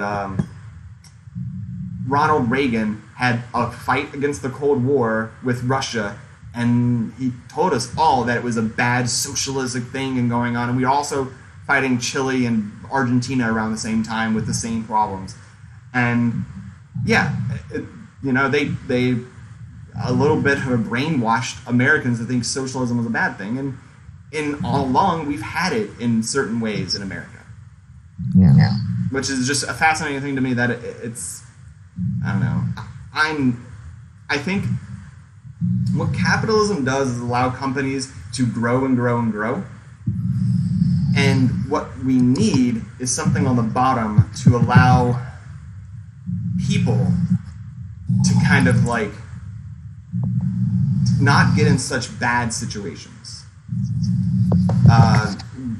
And that's ideally what socialism allows for. It allows people to have roads to be there, to have parks that we pay for, that we just agree are cool places to have, that we have, electricity. That's a socialistic thing that was put in by government years ago. The highway system, extremely socialistic.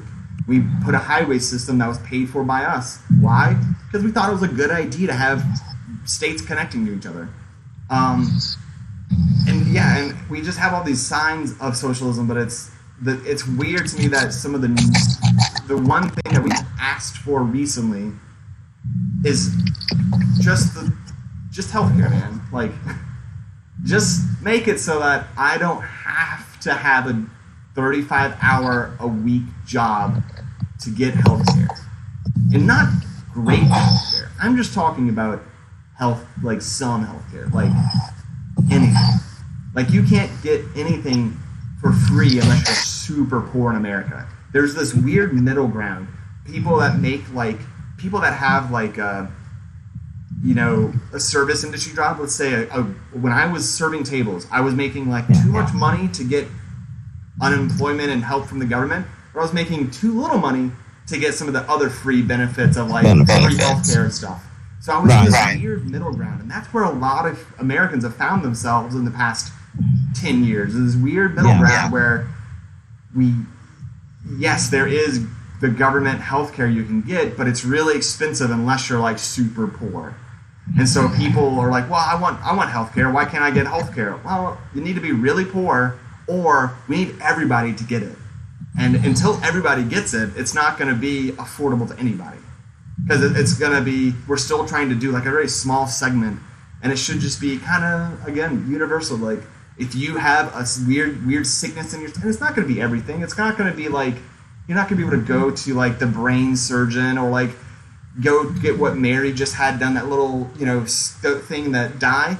That probably won't be covered. But just the fact that she could go into a hospital, sit there, get some care, and come out with no cost would be life-changing for all. I mean, oh my God, that would be an amazing America. That's the America I want, where if you have some ailment, you just go to the doctor and you just get it fixed, and you come out and you're like, holy wow, okay, I didn't have to pay $9,000 for that, or or whatever.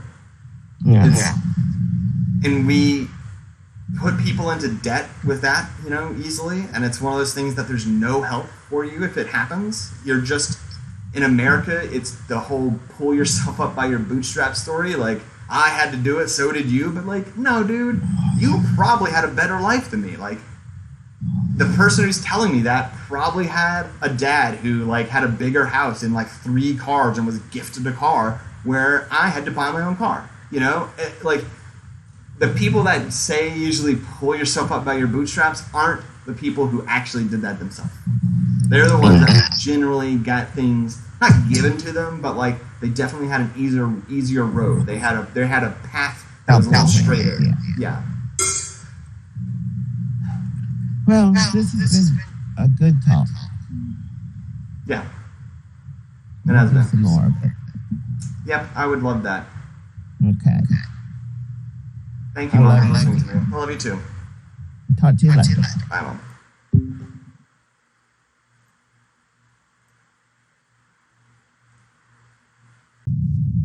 Mom? Hello? Hey, Mom, I can hear you. Can you see me? Oh, no. Wait. Nope. Now you should be able to. Now I can see you. Yes. Got delayed action. Late action? Yeah, the video is not in sync with the audio.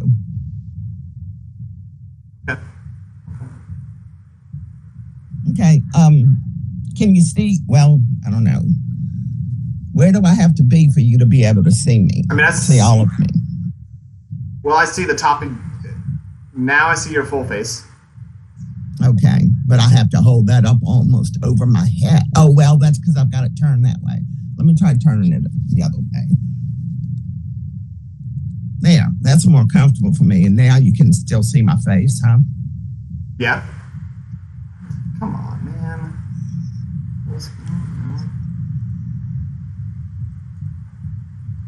What is does it look like I'm lip syncing? Lip syncing?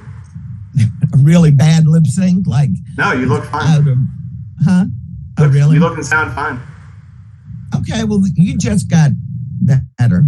Yeah, Mom. The internet works that way. So, yeah, just give it some time and it'll sort itself out. It's fine. Okay, I it's don't not know perfect. that. I mean, we're still in the 21st century. We're not in the... Yeah. So, you just gotta, you gotta let it catch up and time to figure out things, so... Okay. Well, I didn't know that, so just be patient with me. I'm trying to get it so I can see both of us in the same picture, but I can't. These things are done. No, I don't know why. And we never did look to see why it's only showing part of our pictures. Huh? Well, I moved to a computer, so does it look better to you? Oh, yeah, I can see you much better. Okay, yeah, I'm on an actual computer today, so I don't know what I could have changed or done to make it any better. This is the best I can do. That sounds like you have an attitude again. I don't know why. What are you talking about, Mom? I'm just saying this is the best I can do. I don't know. It is. It is fine. It is great. It just sounded like the way you were saying it was like why I was even talking about it or something. Like I shouldn't have said anything. Okay. I don't know why you're portraying all this stuff on me, Mom. Yeah. Okay. I'm not sure. Okay. Well, yeah. For some reason, I can't get it to show me and you in the same. I know. Same frame. Usually there's a little square I know there is on FaceTime. Exactly. I can just see that little square in the top right. That's it. Yeah. Oh, you see something? I don't see anything. Well, yeah, I don't know what. I mean, yeah, I don't know what I see. I don't know what you see. I know what I see. Oh, wait. I just hit that eye at the bottom of my screen, and now I can see my face in a little square. I wasn't seeing my face in a square. Are you seeing yourself? Yeah, in a tiny little square. I wanted it bigger. Yeah. Oh, okay. You thought we could do it like a split screen or something. That's what I was expecting, yeah, but apparently not. So. Okay. I don't know how. Well, that's okay. When I'm talking to you in person, I don't see myself. That's true, yeah, that's true. Yeah, the only reason I need to see myself is to make sure you can still see me.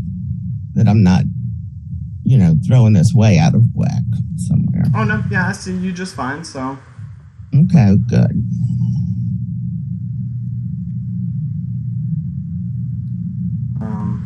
Yeah. Is it storming at your house? It looks like it is. Like behind me or something? No, I'm sorry. Yeah, it just started raining, or I guess it started raining like 20, 30 minutes ago or so. Yeah. Dark Sky is an app that I've got that's, you can type in anywhere and see the weather.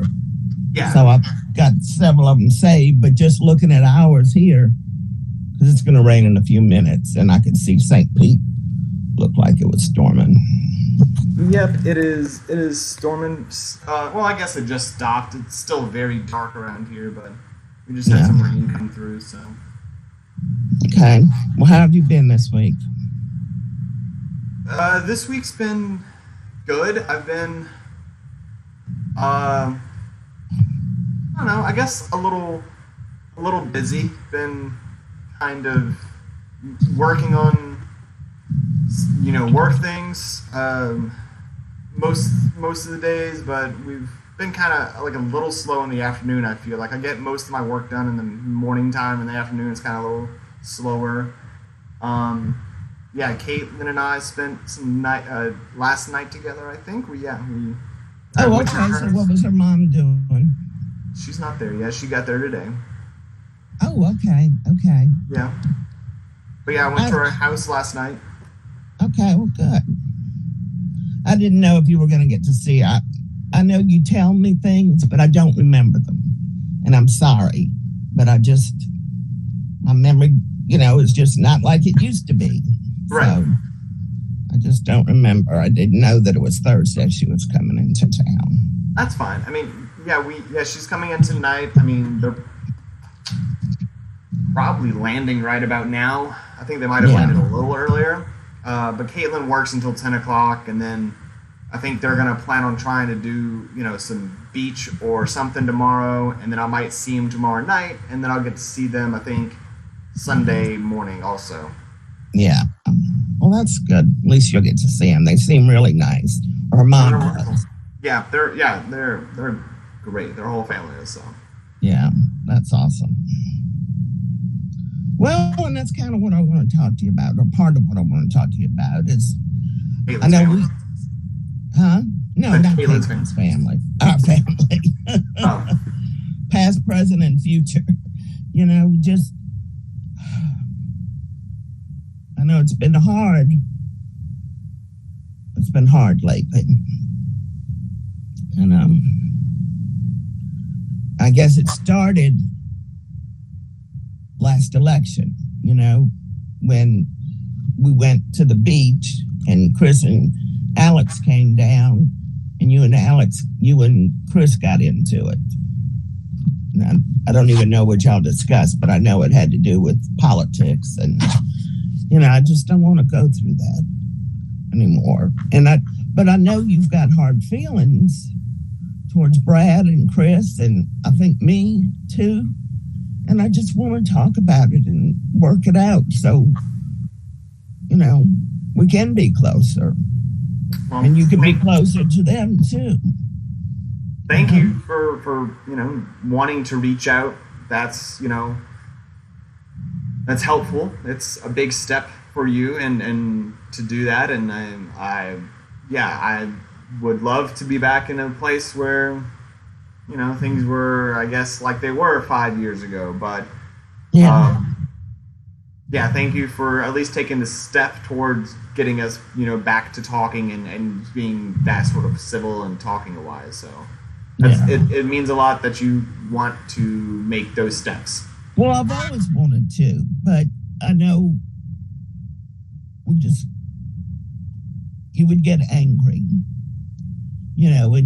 and then you'd let me know at different times, but even when we weren't talking politics, that you were upset with everybody for other reasons too. So, it's just been hard. And, but I just want to talk to you about you're growing. Can you hear me? Because my speaker's on the bottom and it's resting on my stomach. Yeah, I can hear you just fine. You can hear me okay? Okay. Speaker's on the bottom. But it's really been weighing on me when you told me that you didn't think that I held you much when you were little. What? You were seeing some pictures of us, and you saw a picture of me holding you when you were young. And you said, oh, well, I guess you did hold me some. I didn't think you did. What are you? I don't even know what you're talking about. I'm just saying, this was a few months ago, or maybe longer. I don't know. Time's kind of weird. But, so I know you've got some hurt in your heart. I have no idea what you're talking about with that. I mean, that is left field for me. I don't know what you're referring to. I don't know. Okay. I've never felt that animosity or disdain towards you for not holding me. That doesn't even register in my brain. So I don't know where you're bringing that up from. Okay, my brain. Even if I did say it, it probably was a very flippant, offhand comment that you shouldn't have paid too much attention to. but I honestly don't have that feeling in my heart, so I'm not sure why I would even said that. I don't know either, but it did make me start thinking about, me talking to you about the way our life was, the way I was back then when you were young, and see what hurts you did have or do have, from back then. That's what I talked to Chris about, he and I, and our relationship over the years, and what hurts he might have had, and just talking about things, just getting stuff out if there's stuff that needs to be said. I can't help but know that I'm getting older. I don't know how much time I have left. I mean, this thing with Mary really hit home, but it's been, I've been thinking about it for the last few years, and it just, you just never know. You just never know. So, and I don't want to leave things unsaid or any hurts that haven't been forgiven or resolved. And I'm going to cry because I'm just, like I said, lately I've just been more emotional and thinking more about my age and what my life is like and what I would like it to be like and how close I want to be to you. And I've really missed you. So there's probably some things I do need to explain to you. And that one comment, there's one thing that's been, I just heard some back talk on me, or some feedback. That's what it's called. There's one thing that's always bothered me about that I did with you or to you when you were young. And so maybe that's why my ears perked up, and I heard, when I heard you say that you didn't think I held you that much. You remember Daddy holding you, but not me. And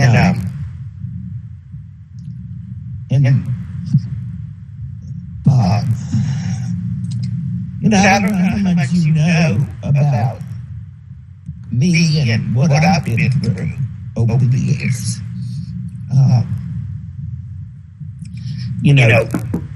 I never thought I was sick a lot, and I was,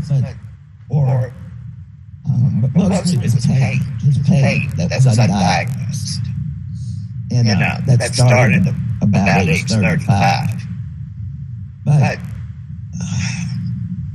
this is hard to do. I've never talked to Brad about it, and Chris was 18 at the time that I had this problem, and so he knew about it. But he and I have discussed it more since. But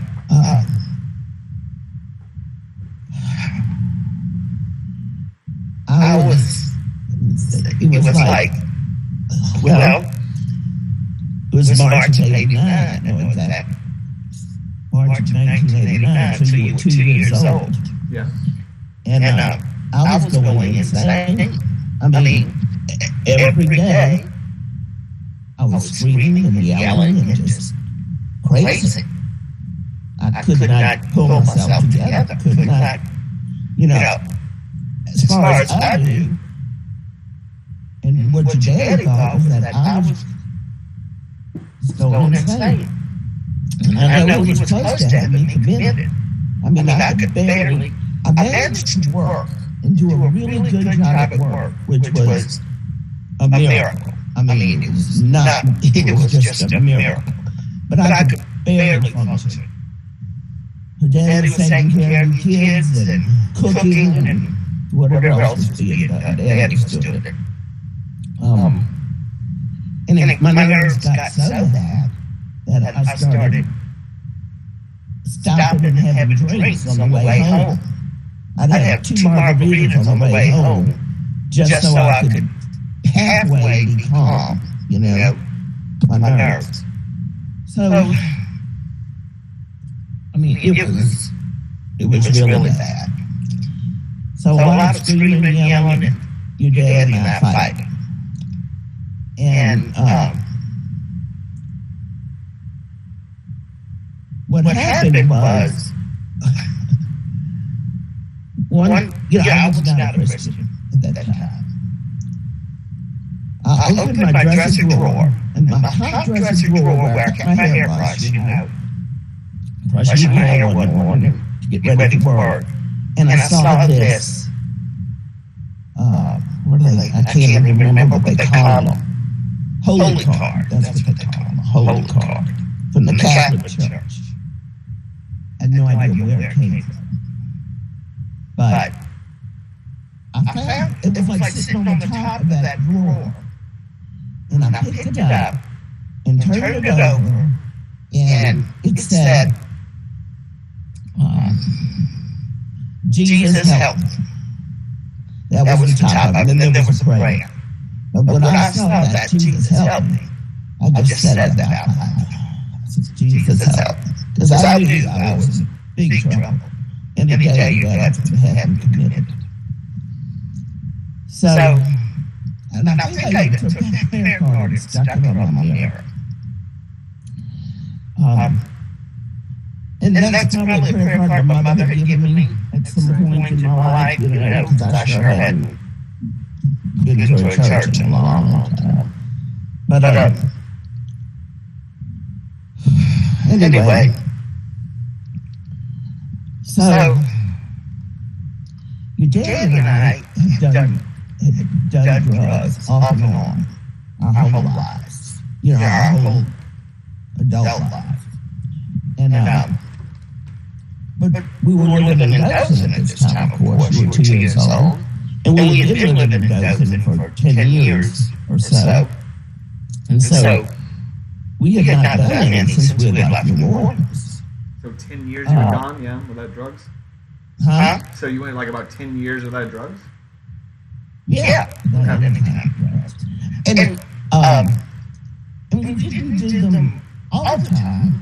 We'd go through spurts of, somebody would have some cocaine, would snort cocaine. Dad would smoke all the time. He always smoked. But I never did do that. I didn't like the way it made me feel. So, it had been probably 10 years since we'd done any drugs. But a couple of months, anyway, so what happened was, I had a housekeeper. She worked with me a white. She cleaned the office there. And she started cleaning our house once a week. And somehow the subject of cocaine came up. And I said, well, I'm from New Orleans. And we used to do it when I was in New Orleans. Well, she had some. So she gave me some. So, anyway, over about a 3 or 4 month period, maybe longer than that, but every 2 or 3 weeks, or it was like 3 or 4, maybe 5 times at most. We started, it started out, we snorted coke. And then the next time, she said, let me show you how you can smoke it. And so she brought over a piece of cocaine that she said she had melted down, and you smoke it. Okay. So we did that. So, but it was still, Daddy and I would do it once every 3 or 4 weeks,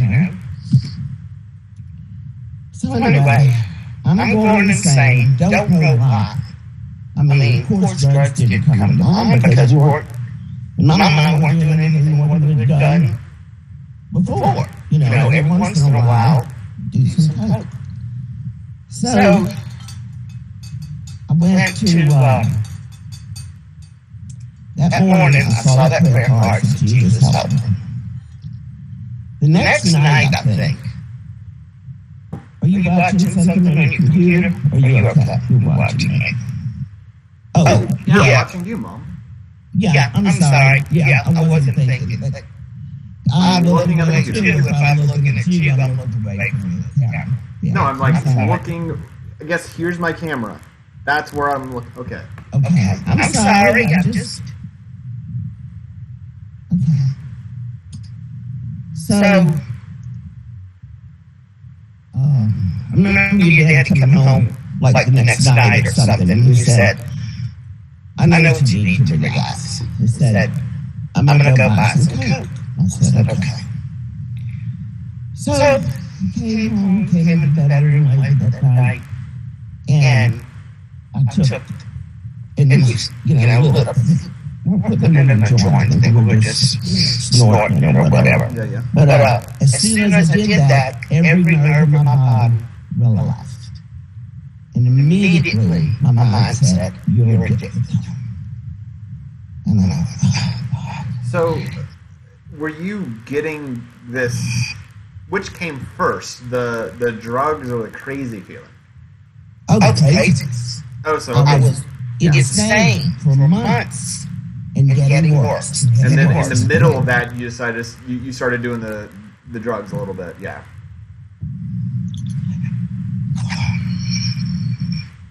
I didn't correlate drugs and going insane. I just started, as far as I knew, started going insane. Right. Didn't know why. Okay. But you said yes, but what I'm trying to ask is, you did the drugs after you realized you were going insane, I guess, right? Like, you didn't do the drugs and then go insane. No. What? It was. Yes, I guess I did, but I didn't know that then. Let me just tell you another few sentences and you'll understand. So anyway, I realized I was addicted. And so that scared the shit out of me. But for the first time in months, or first time in weeks, or whatever, how long it had been since we'd done it, I was calm. I mean, drinking every day wasn't helping. Nothing was helping calm my nerves, except when I took that hit. So,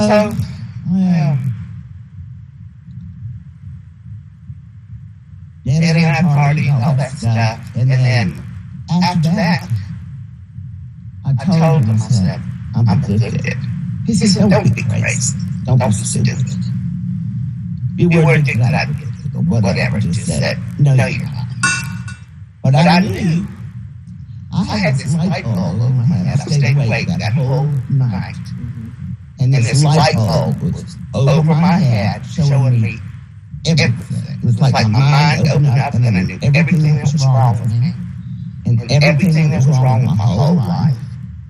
And when they say the Holy Spirit touches you and opens your eyes, I was blind, but now I see. That's exactly what it was. And I mean, like it was just phenomenal. And I wasn't scared. That was the amazing part. Because what my mind said was, "Hey God, I know what's wrong." See, I mean, I thought I was insane, and there was no way to stop it. So as soon as I knew it was an addiction, and I realized what had made me crazier and crazier and crazier was for months I had been doing this drug once every 2 or 3 weeks, just long enough to stay addicted. And all the in-between time, I was in withdrawal. So it sounds like you didn't start feeling sort of mentally aware of a problem until after you smoked things in your later life, right? Oh, you mean in my early life that I had any problems with it? No. This was in 1989. Yes, exactly. In 1989, you started. Which came first? The feeling that there's something chemically wrong with your brain, or you smoking things? It's okay if it was around the same time. I just you are making it sound like you weren't crazy until you smoked things. And what I want you to see is that maybe you were already chemically imbalanced a little bit, and yes, the drugs are not going to help that. But you might have been a little chemically imbalanced before all that. Oh, yes. Definitely. Okay. Definitely. I had mental problems and emotional issues my whole life. Okay? Yeah. But never an addiction problem. Never anything this severe where I was out of control and could not do anything. I mean, I was where I could barely dress myself and go to work. So anyway, I told Daddy, he blew me off. I stayed awake all night, and the Lord was just showing me, or the Holy Spirit was showing me, and I knew it was the Holy Spirit. I mean, there was no doubt about it, because it was, for the first time in my life, I saw clearly what was wrong with me. So, what I had been doing for months, and maybe it was 4 or 5 months, I don't know how long, was doing it every 2 or 3 weeks and re-addicting myself. So I was constantly in withdrawal. So that's what the craziness was withdrawal. And every nerve in my body On and my fire. mind screaming. Yeah. So anyway, Daddy had to go to work. I think the next day must have been a Saturday. We had to work some Saturdays. So he went to work, and I knew that I needed help. I knew what was wrong, and I knew I needed help. So I called my mother, like at 8 o'clock that morning, and I said, "Mom, I'm addicted to crack cocaine." At this time, by that time, I knew what it was. It hadn't dawned on me before, because crack had just started coming out, and you didn't hear about it all the time. Right. And I didn't realize, I mean, in my mind, I was just doing coke. And I had done that off and on for years. Right. So it was no big deal. But that night, I was, the Lord showed me that, you're concentrating on this cocaine, and this is what crack is. So I called my mother and I said, "Mom, I'm addicted to crack cocaine." And she said, "Ann, I knew something was wrong. I've been praying for you." She said, "And I'm going to help you." She said, "I'm babysitting Brian's kids right now. I can't come for a week, but in 7 days, I'll come and I'll stay with you and I'll help you." She said, "I just want you to do one thing for me." And I said, "Okay, what is it?" She said, "I want you to go to AA. I want you to go to an AA meeting today." I said, "Okay, I will." And like I said, all the time. And I was calmly talking to her about it, because I knew what the problem was. Right. And I knew that I was going to get better now, because I could stop doing that drug. Yeah. I had already been 3 months of withdrawal. So the longer, I wasn't going to get worse. Every day I would start getting better. Right. I wasn't going to re-addict myself. I mean, I knew exactly what it was. So anyway, Grant, Can you try turning the phone sideways, maybe? Yeah. Is that all like the camera will flip? Ooh, that is okay. It's a more full screen. That's more full, but it's I think it's zoomed. Well, I have to hold it high. yeah, it's more zoomed in. Yeah, you can go back the other way. Sorry. That's okay. Yeah, that one it makes the screen full, but it's zoomed in. It looks like. Hey. Close to me, I guess. Yeah, you can do that. That's fine. Yeah, I'm gonna get you something to fix this problem of yours. So. I'm gonna get you something to fix this problem of your phone holding. So. Well, it's not my phone. I can switch to my phone. I'm on my iPad. Because I thought I would have a picture of you. But this is causing a problem. Well, I mean, you're trying to hold it too close, so you need to put it away from you somehow. Okay. I didn't. Well, I mean, I don't know. I can see your nose and like your forehead. I can see like this much of you.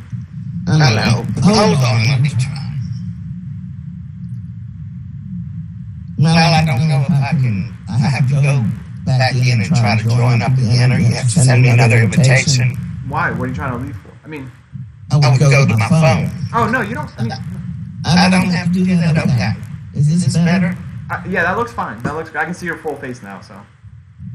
Okay. And it's not too close up. Oh no, that looks good. Okay. So where was I? Yeah, your mother was gonna come. My mother was gonna come. Right. So I started going to AA meetings. In fact, I didn't go to an AA meeting. I think I went to an NA meeting. Or maybe I went to AA meeting. But I didn't feel right about it because, I knew, anyway, I wasn't in the street, in the gutter, so as bad as some had it. Yeah. And that's what your daddy had a problem. After about a week before my mother came, no, it was after my mother came. So it may have been 2 weeks after, it was a week till my mother came.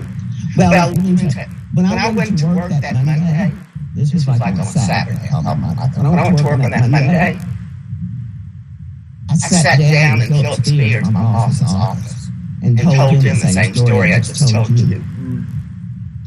And God was with me right there because when he and Scott took over or started Alabama Motor Express, it was they were hiring all the employees that had been fired or quit what they blamed. And the bad circumstances, them going bankrupt and all that. So they had, I don't know if it was a friend of theirs or what it was, but they had already been told by some professionals to look out for problems with drugs, alcohol, marital problems with their employees, because that's the kind of stuff that happens when a company goes under and all this kind of crap starts. That's very forward. He was not.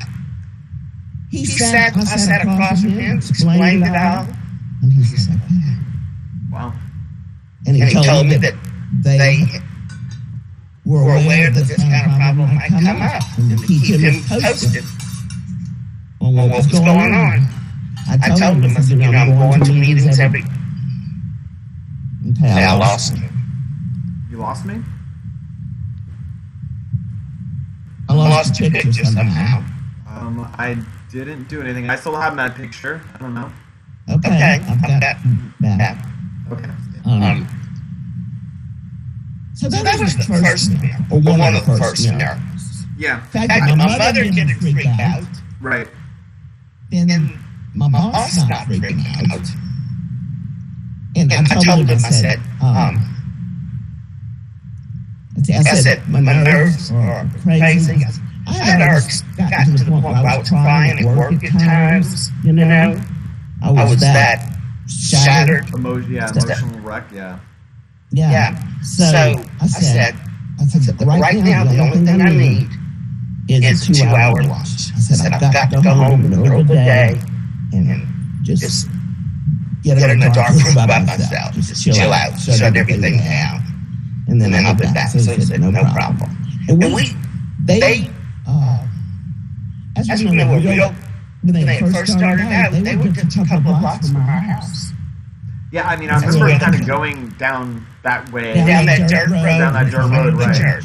Yeah, towards Kelly Springs and stuff. I remember being very close. So they were that close, and so there was no problem at work, ever. So I was going to meetings, and I couldn't take anything. I mean, I didn't take an aspirin. I didn't take anything. Yeah. For it was almost it was a little over a year. I did not take anything. I did not drink. I did not, of course, do any drugs. I didn't take aspirin. Didn't take anything. So after about 2 weeks, my mother came, and my mother stayed a week. And during that time, she said, let's paint your kitchen. She wanted a project for us to do. Right, exactly. That's good. Yeah. So that's what we did. But she she still didn't understand because she would tell me, okay, and you got to wash the walls before we can paint. And I would start doing that, and I'd start talking, and I'd stop. And she'd say, can't you stick with it? And I mean, I could, she didn't understand what my mind and body was going through. But anyway, we got through it, her being there. And then, about a week after she left, I guess, your dad told me that he said, I don't want you going to those meetings anymore. He said, you're not some drunk or some addict in the street gutter. You're not like those people. You don't belong there. And I just didn't say anything. I remember doing dishes, looking out the window, and it came to me. All of a sudden I said, I wonder if you'd mind if I went to church. I've got to do something. I've got to have help. I wonder if you'd mind me going to church. It hadn't even occurred to me to go to church. Yeah. So, when he got home from work, I asked him, is it okay if I go to church? He said, sure. You can go to church all you want. I just don't want you going to those meetings. Okay? Luckily, God put a church in our backyard. Yeah. Because that was all I could do. All I could manage was to get myself dressed and walk to the backyard. So anyway, and you were still two, so you don't remember all the progression and why we changed churches and that kind of stuff. But I went to the pastor of that church, a man and his wife, and he wasn't a full-time pastor, but it was a small church. That was our neighbor, right? That was our cross the street neighbor, right? Or is he just the owner? That was the Grantham? He went to that church. The Grantham went to that church. Yeah. But he wasn't the pastor. But they did go to that church. But anyway, I went to them and told them what my problem was and that I needed help. And didn't know anybody that could help me. And so he put me in touch with another pastor of a bigger church. And said, I think he can help you. So I went to see that pastor, and he said, I know exactly who you need to see. And he gave me the name of Ann Spike. And that was a licensed counselor that was working at First Baptist Church, the big one downtown. And I called her and went to meet with her. And so I started seeing her once a week for 2 years. All free of charge. All just perfectly just because of God. You know? That's what she did.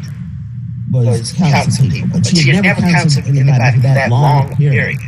And that much. You know, she'd done usually. Anyway, so that was another miracle. That I got that counseling set up. Yeah. So anyway, after I decided after going to her church for a while, I decided, or after going to the church behind our house for a while, and you know they had a little Sunday school for y'all to go to during church and all. I said, but I really need more help, so I'm going to go to the bigger church where I'm getting the counseling. So that's when I moved us over there. And, you know, Daddy didn't want to go to church or have anything to do with it. Right. But I took you and Brad every week, or twice a week. Yeah. And so we went there. And, you know, we were able to eat there because they had Wednesday dinners and that kind of stuff. And they had Sunday school for me and Sunday school for y'all. So it was good. But anyway, point is, after I started going to the church behind our house, it was in March that I first realized I was addicted. It was maybe like the 1st of May or the middle of April, middle of April, when we started going to that church. And then it was several weeks after that. One good thing about that church behind our house, they preached the gospel. They preached Jesus' salvation. Repent of your sins, ask God into your life. They preached the gospel, how to get saved. So I was doing everything I could. I was praying, I was going to church, I was doing everything I could. And one morning before work, this was only a month after realizing I'm addicted. Right, yeah.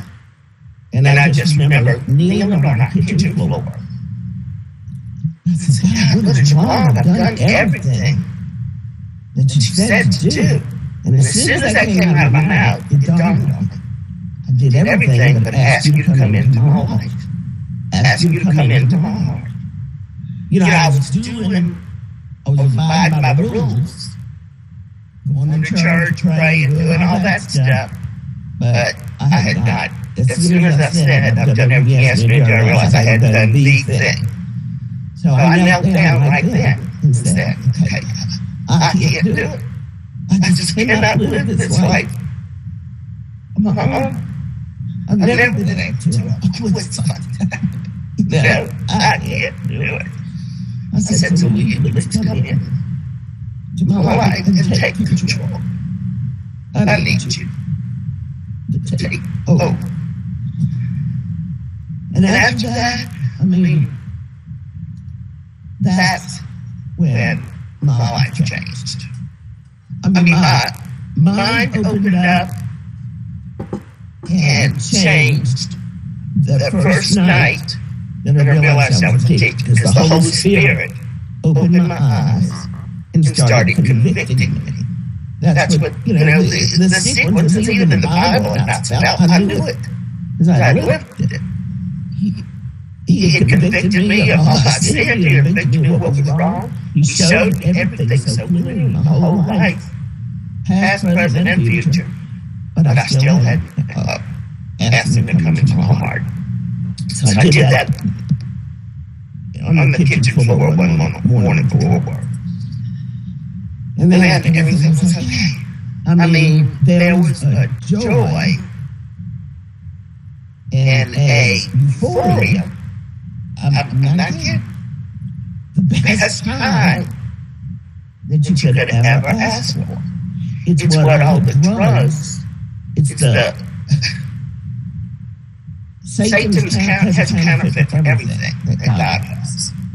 And drugs is Satan's counterfeit for the joy of Jesus. There's no doubt. Well, Chris and I were talking about this the other day, because Chris was 18 at this time. So Chris got saved maybe a month or so after I did. I was still going to that little church behind the house, and they were having a revival. So I invited Chris to come one night. And Chris got saved that night, because they were preaching the gospel, salvation, the cross, repent of your sin, ask Jesus in your heart. And Chris did all that. Chris got saved. And so when Chris and I were talking about this the other night, because I had, I told him, and I told Daddy that night, after I knelt on the kitchen floor, I told both of them, I said, I asked Jesus to save me this morning. And so, Chris was very aware of what was going on. I told Chris. And I knew what that meant and knew what that was, It was aware of. But I had told Chris, too, that I was addicted. When I told Daddy, within the next couple of weeks or whatever, I told Chris, too. So he knew what was going on. And then I told him I got saved. So anyway, he got saved too. And we both got baptized in that church behind our house. Got baptized at the same time. So anyway, what am I up to now? I'm seeing the counselor, and we're at First Baptist Church. And just a minute. Come in. I would love to talk more things I need to tell you. The most important thing is one of the things that I remembered that I did during that time, because for like almost a year, not that, maybe 6 months, I was either in bed or I was at work. Because every nerve in my body was still screaming. I mean, it took time to get completely over it. Yeah. So I was in bed, at church, or at work. At work during that time, we had an IRS audit. And the IRS came in and could not find one thing wrong with our books. They said it was perfect. They never had an easier audit. Wow. I mean, good job. that's a miracle. I mean, I know. How else could that, it was a miracle. So anyway,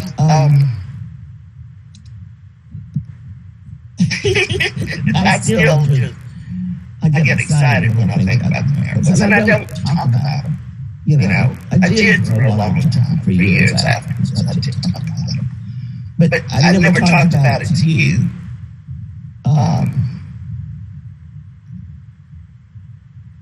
Because without knowing why I'm so excited or whatever, you can't really understand what I went through.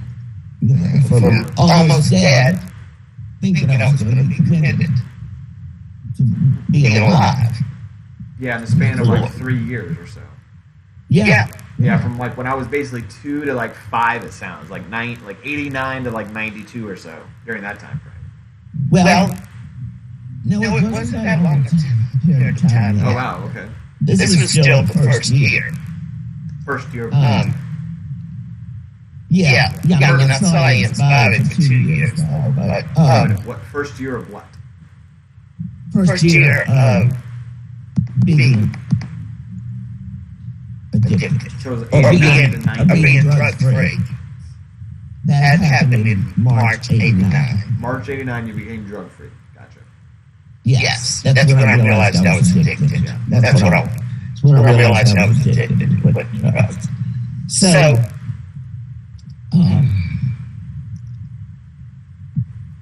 me just think for a minute. So anyway, during this time, when you were still 2, when I was still, this first year, I'm still raw, on edge. I'm in bed, and I remember you walking. Now, you're only 2, and it breaks my heart. I remember you walking in my bedroom. And you were supposed to be in the, Dad was supposed to be taking care of y'all. And I don't know what was going on with me at the time, except that every fiber of my being was screaming. But I yelled at you. I yelled at the top of my lungs, get out. And I know that scared the shit out of me. I remember seeing it on your face, and you just turned and ran. But the guilt of that is so heavy on my heart. And no, you don't remember it. I remember it. And I'm so sorry. And then, so immediately, that comes up a lot in my memory. Because the devil still plays with you. Mind and your guilt, your regret. But, so then when you said you don't remember me holding you, oh, God. I yelled at. That's the only time I remember yelling at you. Or certainly the only time I yelled at you like that. Right. Yeah, I have heard this story once before, like part of this story. I think you've told me once when we were driving somewhere to Dothan, maybe from Florida. We got on this topic, and you didn't go into much detail, but you did remember telling me that you yelled at me and you felt regret over that. And I think I told you then, and I still will tell you now that, like, I personally don't remember it, and I know you have a ready heart for it, and I'm sorry. I wish I could take that guilt and anguish from you, but no, I don't remember it, and it never affected my. There were other things later in life that affected our relationship more than that one thing. So that's an insignificant memory to me. Right. And I know I'm sorry that you feel so weighted over it, but like I was 2. I don't remember. I just always wanted to apologize to you. Well, thank you. And explain it to you. Explain where I was at the time. Yeah. So your dad and I, you know, after this had gone on for about a year, I'm getting better. Yeah. You know, finally, my nerves are on edge. I'm sane, I'm joyful, I'm ecstatic. And then, just when things are start getting better with Daddy and I, Yeah. then I started. Then the pain in my abdomen started. And that, oh, Jesus. That was so horrible. It just started out as pain in my right abdomen. Went to about, over the course of 6 months, I went to like 6 different doctors and specialists. And nobody could tell me what was wrong. Until I went to a chiropractor. And that's when he said, you got a Charlie horse in your abdomen. So for 6 months, I had a Charlie horse in my abdominal muscle. Yeah. And that was the severe pain. Oh man, that's. That's it. Yeah. And it was there. You know a Charlie horse in your leg? Yeah, I couldn't imagine having it for months. 6 solid months. And all the doctors telling me there's nothing wrong. They could not find anything wrong. And so then your dad started doubting. He thought I was just crazy. Or whatever, I don't know what he thought. But he didn't believe me. And I couldn't really blame him. I mean, it hurt, but I mean, the pain was excruciating. Right. But I could understand why, because he didn't, the doctors couldn't find anything. But anyway, so during that 6 months that I had that Charlie horse, it affected every muscle in my body. Because when one muscle spasms, it affects all of them. Mm-hmm. So every muscle in my body would spasm and twitch really bad. And they do to this day. I still have muscle spasms. It's never gone away. It's gotten better over the years. I mean, it's not the Charlie horse anymore. Right, yeah. But it's still will spasm every now and then and really hurt. The kratom has stopped the bad pain. But anyway, it screwed up my body so bad that they did emergency surgery. One doctor finally agreed to exploratory surgery. You open it up or went in, to my belly button or 2 holes like they do their scopes and look and see. And he found stuff wrong. He operated for like 3 hours on me. But it was, he didn't see anything wrong with the muscle. You can't see that. So as soon as I woke up from that surgery, I said, oh God, they didn't find the pain. I still had pain. So anyway, what they found that my liver was adhesed to my abdominal wall. Your liver was fused to your abdominal wall? Okay. Never heard of that. Abdominal wall. And not only that, but my whole abdominal wall was full of adhesions, what they call it, like a fiber,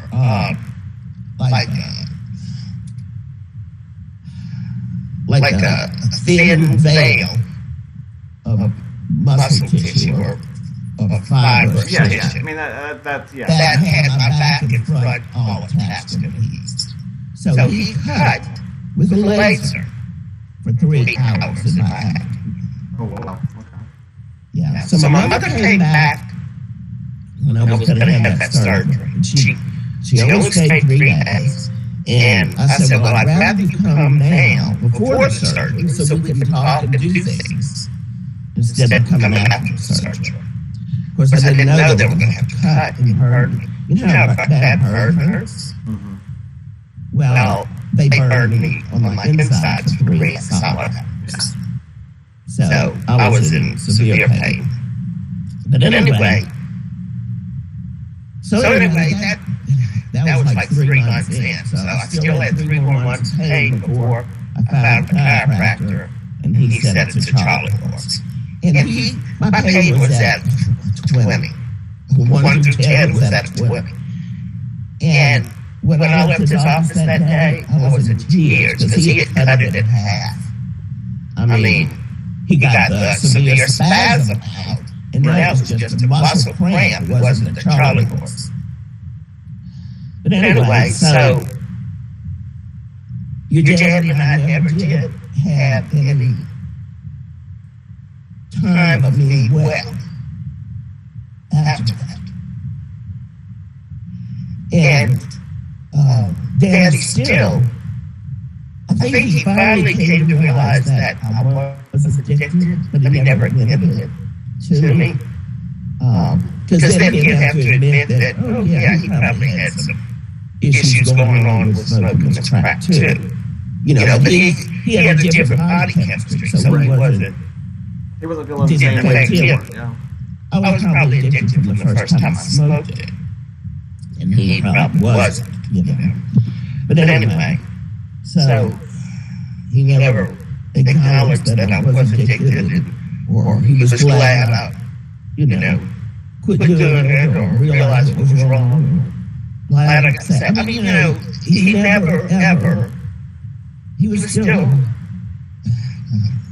I don't know what to talk about it, but it was very difficult relationship. And then, after about a year, when things would start getting better, when I was getting better, then my pain started. So then it really just set our relationship down, But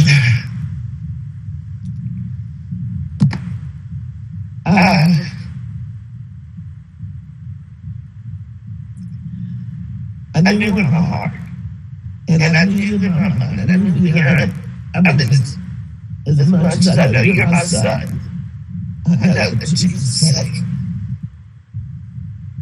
And I know that nothing else can happen.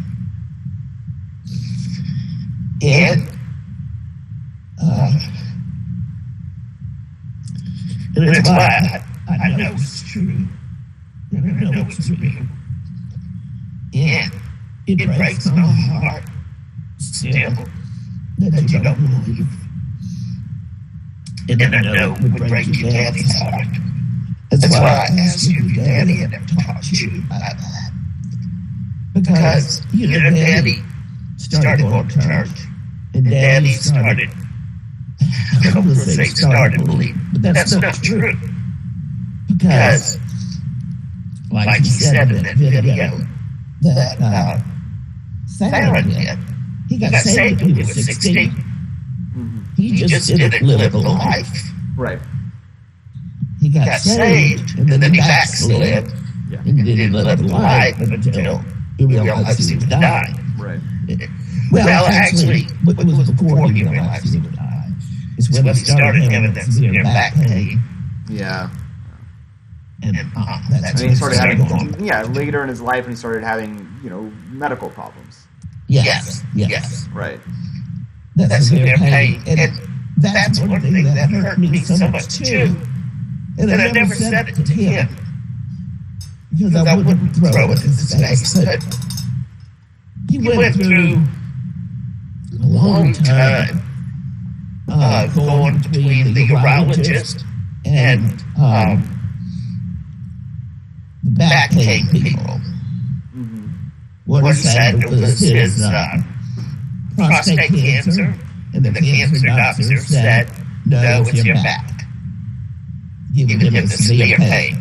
His pain was so bad that he would just lay in bed and cry sometimes. And And all I could do was go in there and I prayed for him out loud, and then I'd read the Bible to him. There was nothing else that I could do to help him. But during all that time, even in the back of my mind was, this is how bad a pain I was in when I had that Charlie horse. You know, and you treated me so different, so wrong. So, I've had a lot that I have to forgive, you know, over the years with your daddy. And, but there's another story about Daddy that I want to tell you. And I don't think I told you about it. Did I tell you about his son dying or being murdered? A little bit. I think I've heard the story, but I don't know all the details. I know he wasn't close to his family, obviously, or that side of the family, and then I know he, you know, wanted to be close, but for some reason it didn't work out, you know. No, this was when Daddy was dying. Like, yeah, that doesn't change anything. I thought he wanted to be close. Yeah, I remember hearing about all this a little bit, but like, yeah, I don't know exactly what you're referencing, so. Okay. Well, I didn't intend for tonight to go on and on about this. But that's just the way it started. I wanted to talk to you about other stuff too. But you obviously wanted to say some things, so I've enjoyed this. So well, I wanted to tell you so you know about me, you know about the issues I had. Yeah. When you were younger, Brad was younger.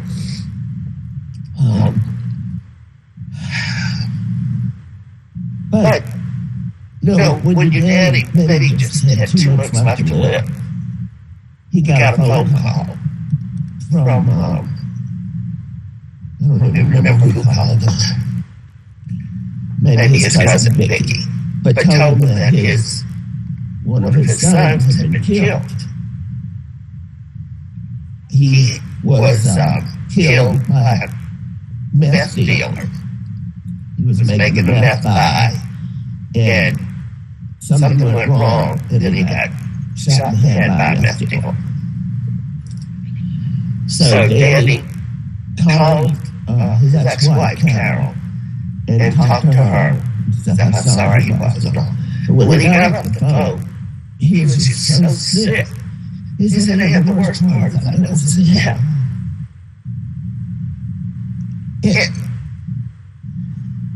That's all they could think of. So, all I could think of was God. Why did he have to buy this outfit? You know, couldn't he? Waited. Not peacefully, not knowing any of this, you know. It's not happening. Doesn't seem fair. Yeah. No, it doesn't. Why is it not fair? But anyway, that was Daddy's initial reaction. I know this is hell. And I know he doesn't want that for you. So, I just needed to tell you this. And, you know, I may never bring it up and pray for you. But I know Brad's saved. I know Brad's saved. Chris is saved. You and Alex are the only two that are saved. Alex believes in God. She believes in Jesus. She goes to church still sometimes, but she's never made that commitment or has been in her life. So she's not saved.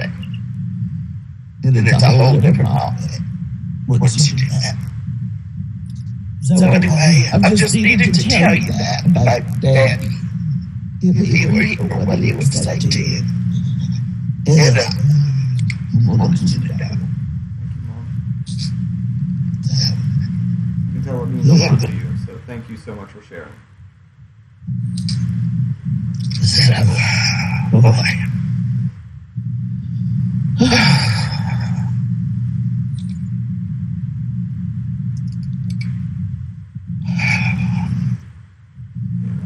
So, unless the Holy Spirit convicts you, you can't be saved. And I know that. I know it from my own experience. I know it because the Bible says it. And I know it because I lived it. When I decided to publicly say that I believe in Christ, Jesus Christ, blah, blah, blah. He's the Son of God. I got baptized. I wasn't saved.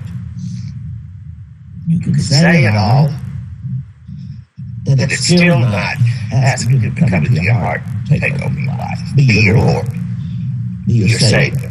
So, that's why I know. When Brad was born, I don't know if I've ever told you this church story. When Brad was born, my daddy died in November before Brad was born in March. In April. So, and I had a real issue with my father. We were estranged big time for years. So,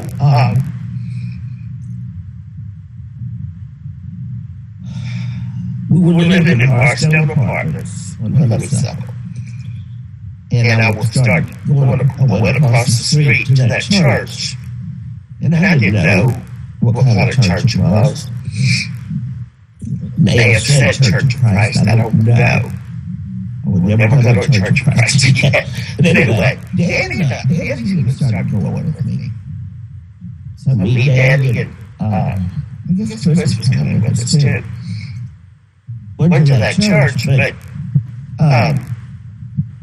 Danny and I even started going to Sunday school after Brad was born. The ladies at the church there took care of Brad because I went back to work when Brad was like 2 weeks old. But he couldn't go to a daycare until he was 6 weeks old. So one of the ladies at the church kept him for the first 4 weeks. Right. But one day in Sunday school, I said something about it being our second marriage. And oh my God. Is that a mistake? Because then the elders of the church, some of the men of the church, some of the women of the church started coming to our house and telling me that if I was going to be married, telling me that I still was married to my first husband. Danny and I were living in sin, so we needed to separate. And if I wanted to be married, I needed to. I was still married to my first husband. So after about the third time, them just popping up and telling us that in our house, Danny and I both said, look, that's not going to happen. We're not going to do that. So y'all just don't need to come back. Right. So anyway, that was my experience when Brad was born. You know, we went to church for weeks, several months. And that's the church that I said. They asked me all the questions. Do you believe Jesus? Do you believe the Son of God? You can die for your sins. Yes, I believe all that. I mean, I was raised Catholic. Of course you believe all that. And all that. But anyway, and got baptized. I got baptized in the church. But it was all for naught. So, I know the Holy Spirit has to convict you personally of your life, and that we're all sinners, and because God's perfect, He cannot be in a relationship with someone who is a sinner, or with, I don't know, I can't explain it well. I should know how to explain it, but I wasn't planning on doing this. But anyway, it took a perfect man, who's also God, to be the mediator between, to be the sacrifice to atone for the sins. And now we can have a relationship with God again. Ooh. That's what he created out underneath him. But it didn't work out. Sin entered the world. But anyway, I'm sorry I've been preaching more to you than anything or sounds. But I wanted you to know that's happening. And I want you to be careful of I don't think you have addiction problems. I don't think you've ever, displayed those symptoms. But the other day when I realized that you, Brad, and I all take Kratom, so we're all kind of half drugged all the time, I also have coffee a couple of days a week, so. I also have coffee a couple of days a week. Caffeine's the most addictive drug there is. Oh, I know. Nicotine. I mean, Yes, I had nicotine. Yeah. I quit smoking for 12 years one time and went back. I went back the week that Alex was born. And then I quit again when a week or two before Val was born. That I was coming here to see her. Yeah, I want to thank you for doing that. I mean, that was a big move and a big step that I don't think I ever saw you taking. I thought you were going to... You were shocked, huh? Yeah, I was absolutely shocked. I mean, I had no idea it was even coming. I didn't know you were trying. I mean, yeah, I was very shocked when you... I think you told me one day when I went out to... I had gone out to Texas and I noticed it. Or maybe it was right when Val... I don't think I had quit then. No? I think I quit right before I came here. Okay, so yeah, it must have been, I guess, when you came here and I just realized that you weren't smoking anymore. It Weren't was smoking, the shot, yeah. so, yeah. Well, Thank you. I was able to do it.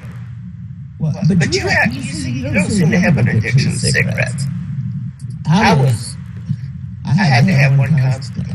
Oh, yeah. 3 packs a day. I'd burn 3 packs a day. Yeah, that is extremely high. I know. I'm a very addictive. Yeah, chemically. Yeah, I mean, dependent I person. smoke cigarettes. That is very true. I don't have, I mean, yeah, I don't know if I've ever done anything except for, like, good food where, like, I must have it. Like, Yeah. like cigarettes, even when I was smoking them the most, I was probably up to, like, a pack a week in college. No, yeah. See, And that's, I would that's not not do an it. addiction there. Yeah. Well, I'm sorry. I'm sorry. Yeah, I'm sorry. I don't want to negate what you're saying. Yeah. So, yeah, I've never really had an addiction to anything, and you're right. I don't understand what it's really like. I mean, I've had desires and wants for things, and those have outweighed my sensible mind sometimes. But Yeah. yeah, I don't know. I've never had that, but I was really happy that you did that because it was honestly something that I never expected in my lifetime. Well, if it worked for Val, I probably wouldn't have. Except that I was already getting disgusted with it. Because, even doing a good thing or something you enjoy, like when you first start smoking, or like you probably enjoy smoking when you do it. But you've never done it so much that it makes you, that it's not good anymore. Or that it's more of a problem Yeah. to you. And it had already become an aggravation and a problem. And I was able to do it with, what's that pill that they had? It was a new kind of pill that came out. It wasn't Nicorette gum or anything. Champus. Not Champus. I forget the name of it. But anyway, it worked wonders. Started taking the pill. They said to keep smoking. Yeah. And after about the third day, I didn't want one anymore.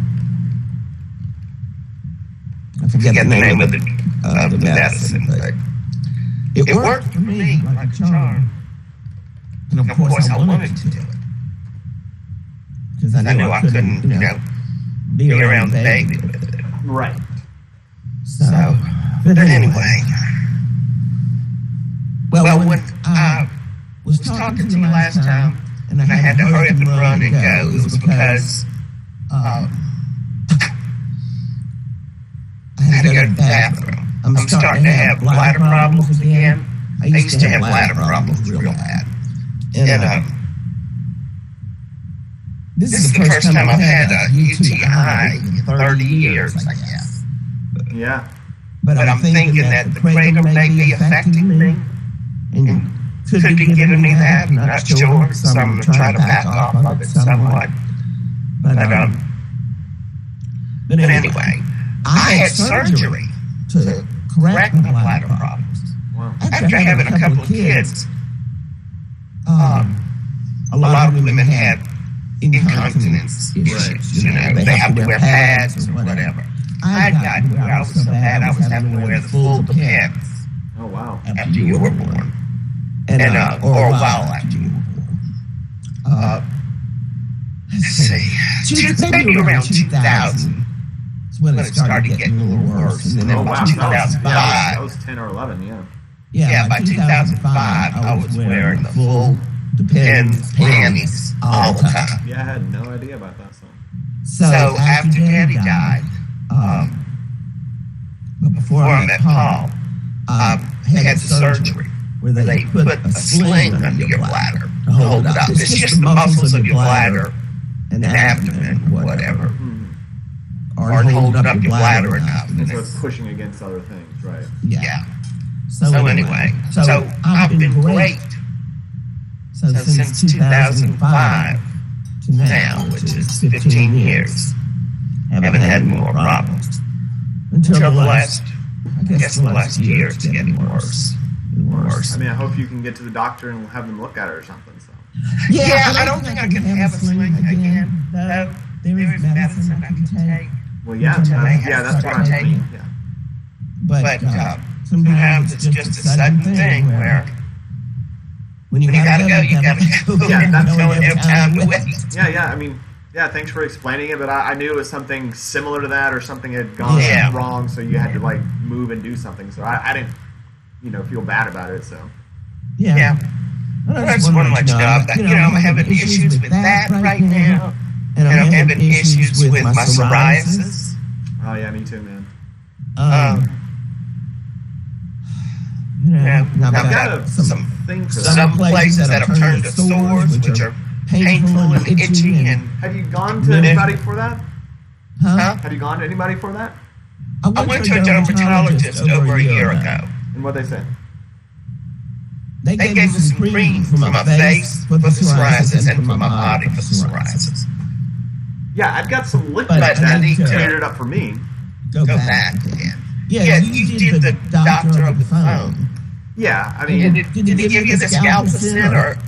That's when you told me about that stuff he gave you for your head. Yeah, just a second.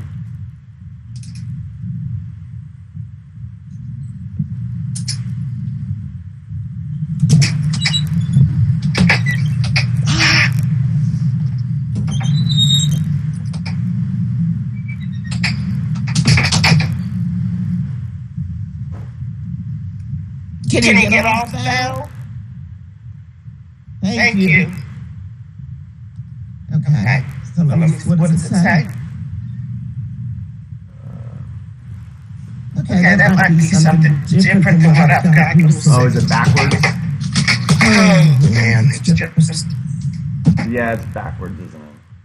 Anyway, I gotta go again. I just went to the bathroom, the bowel was on the toilet. And once I stand up, I'm in trouble, so I gotta go. I'll talk to you again soon. All right, bye, Mom. Bye. Bye.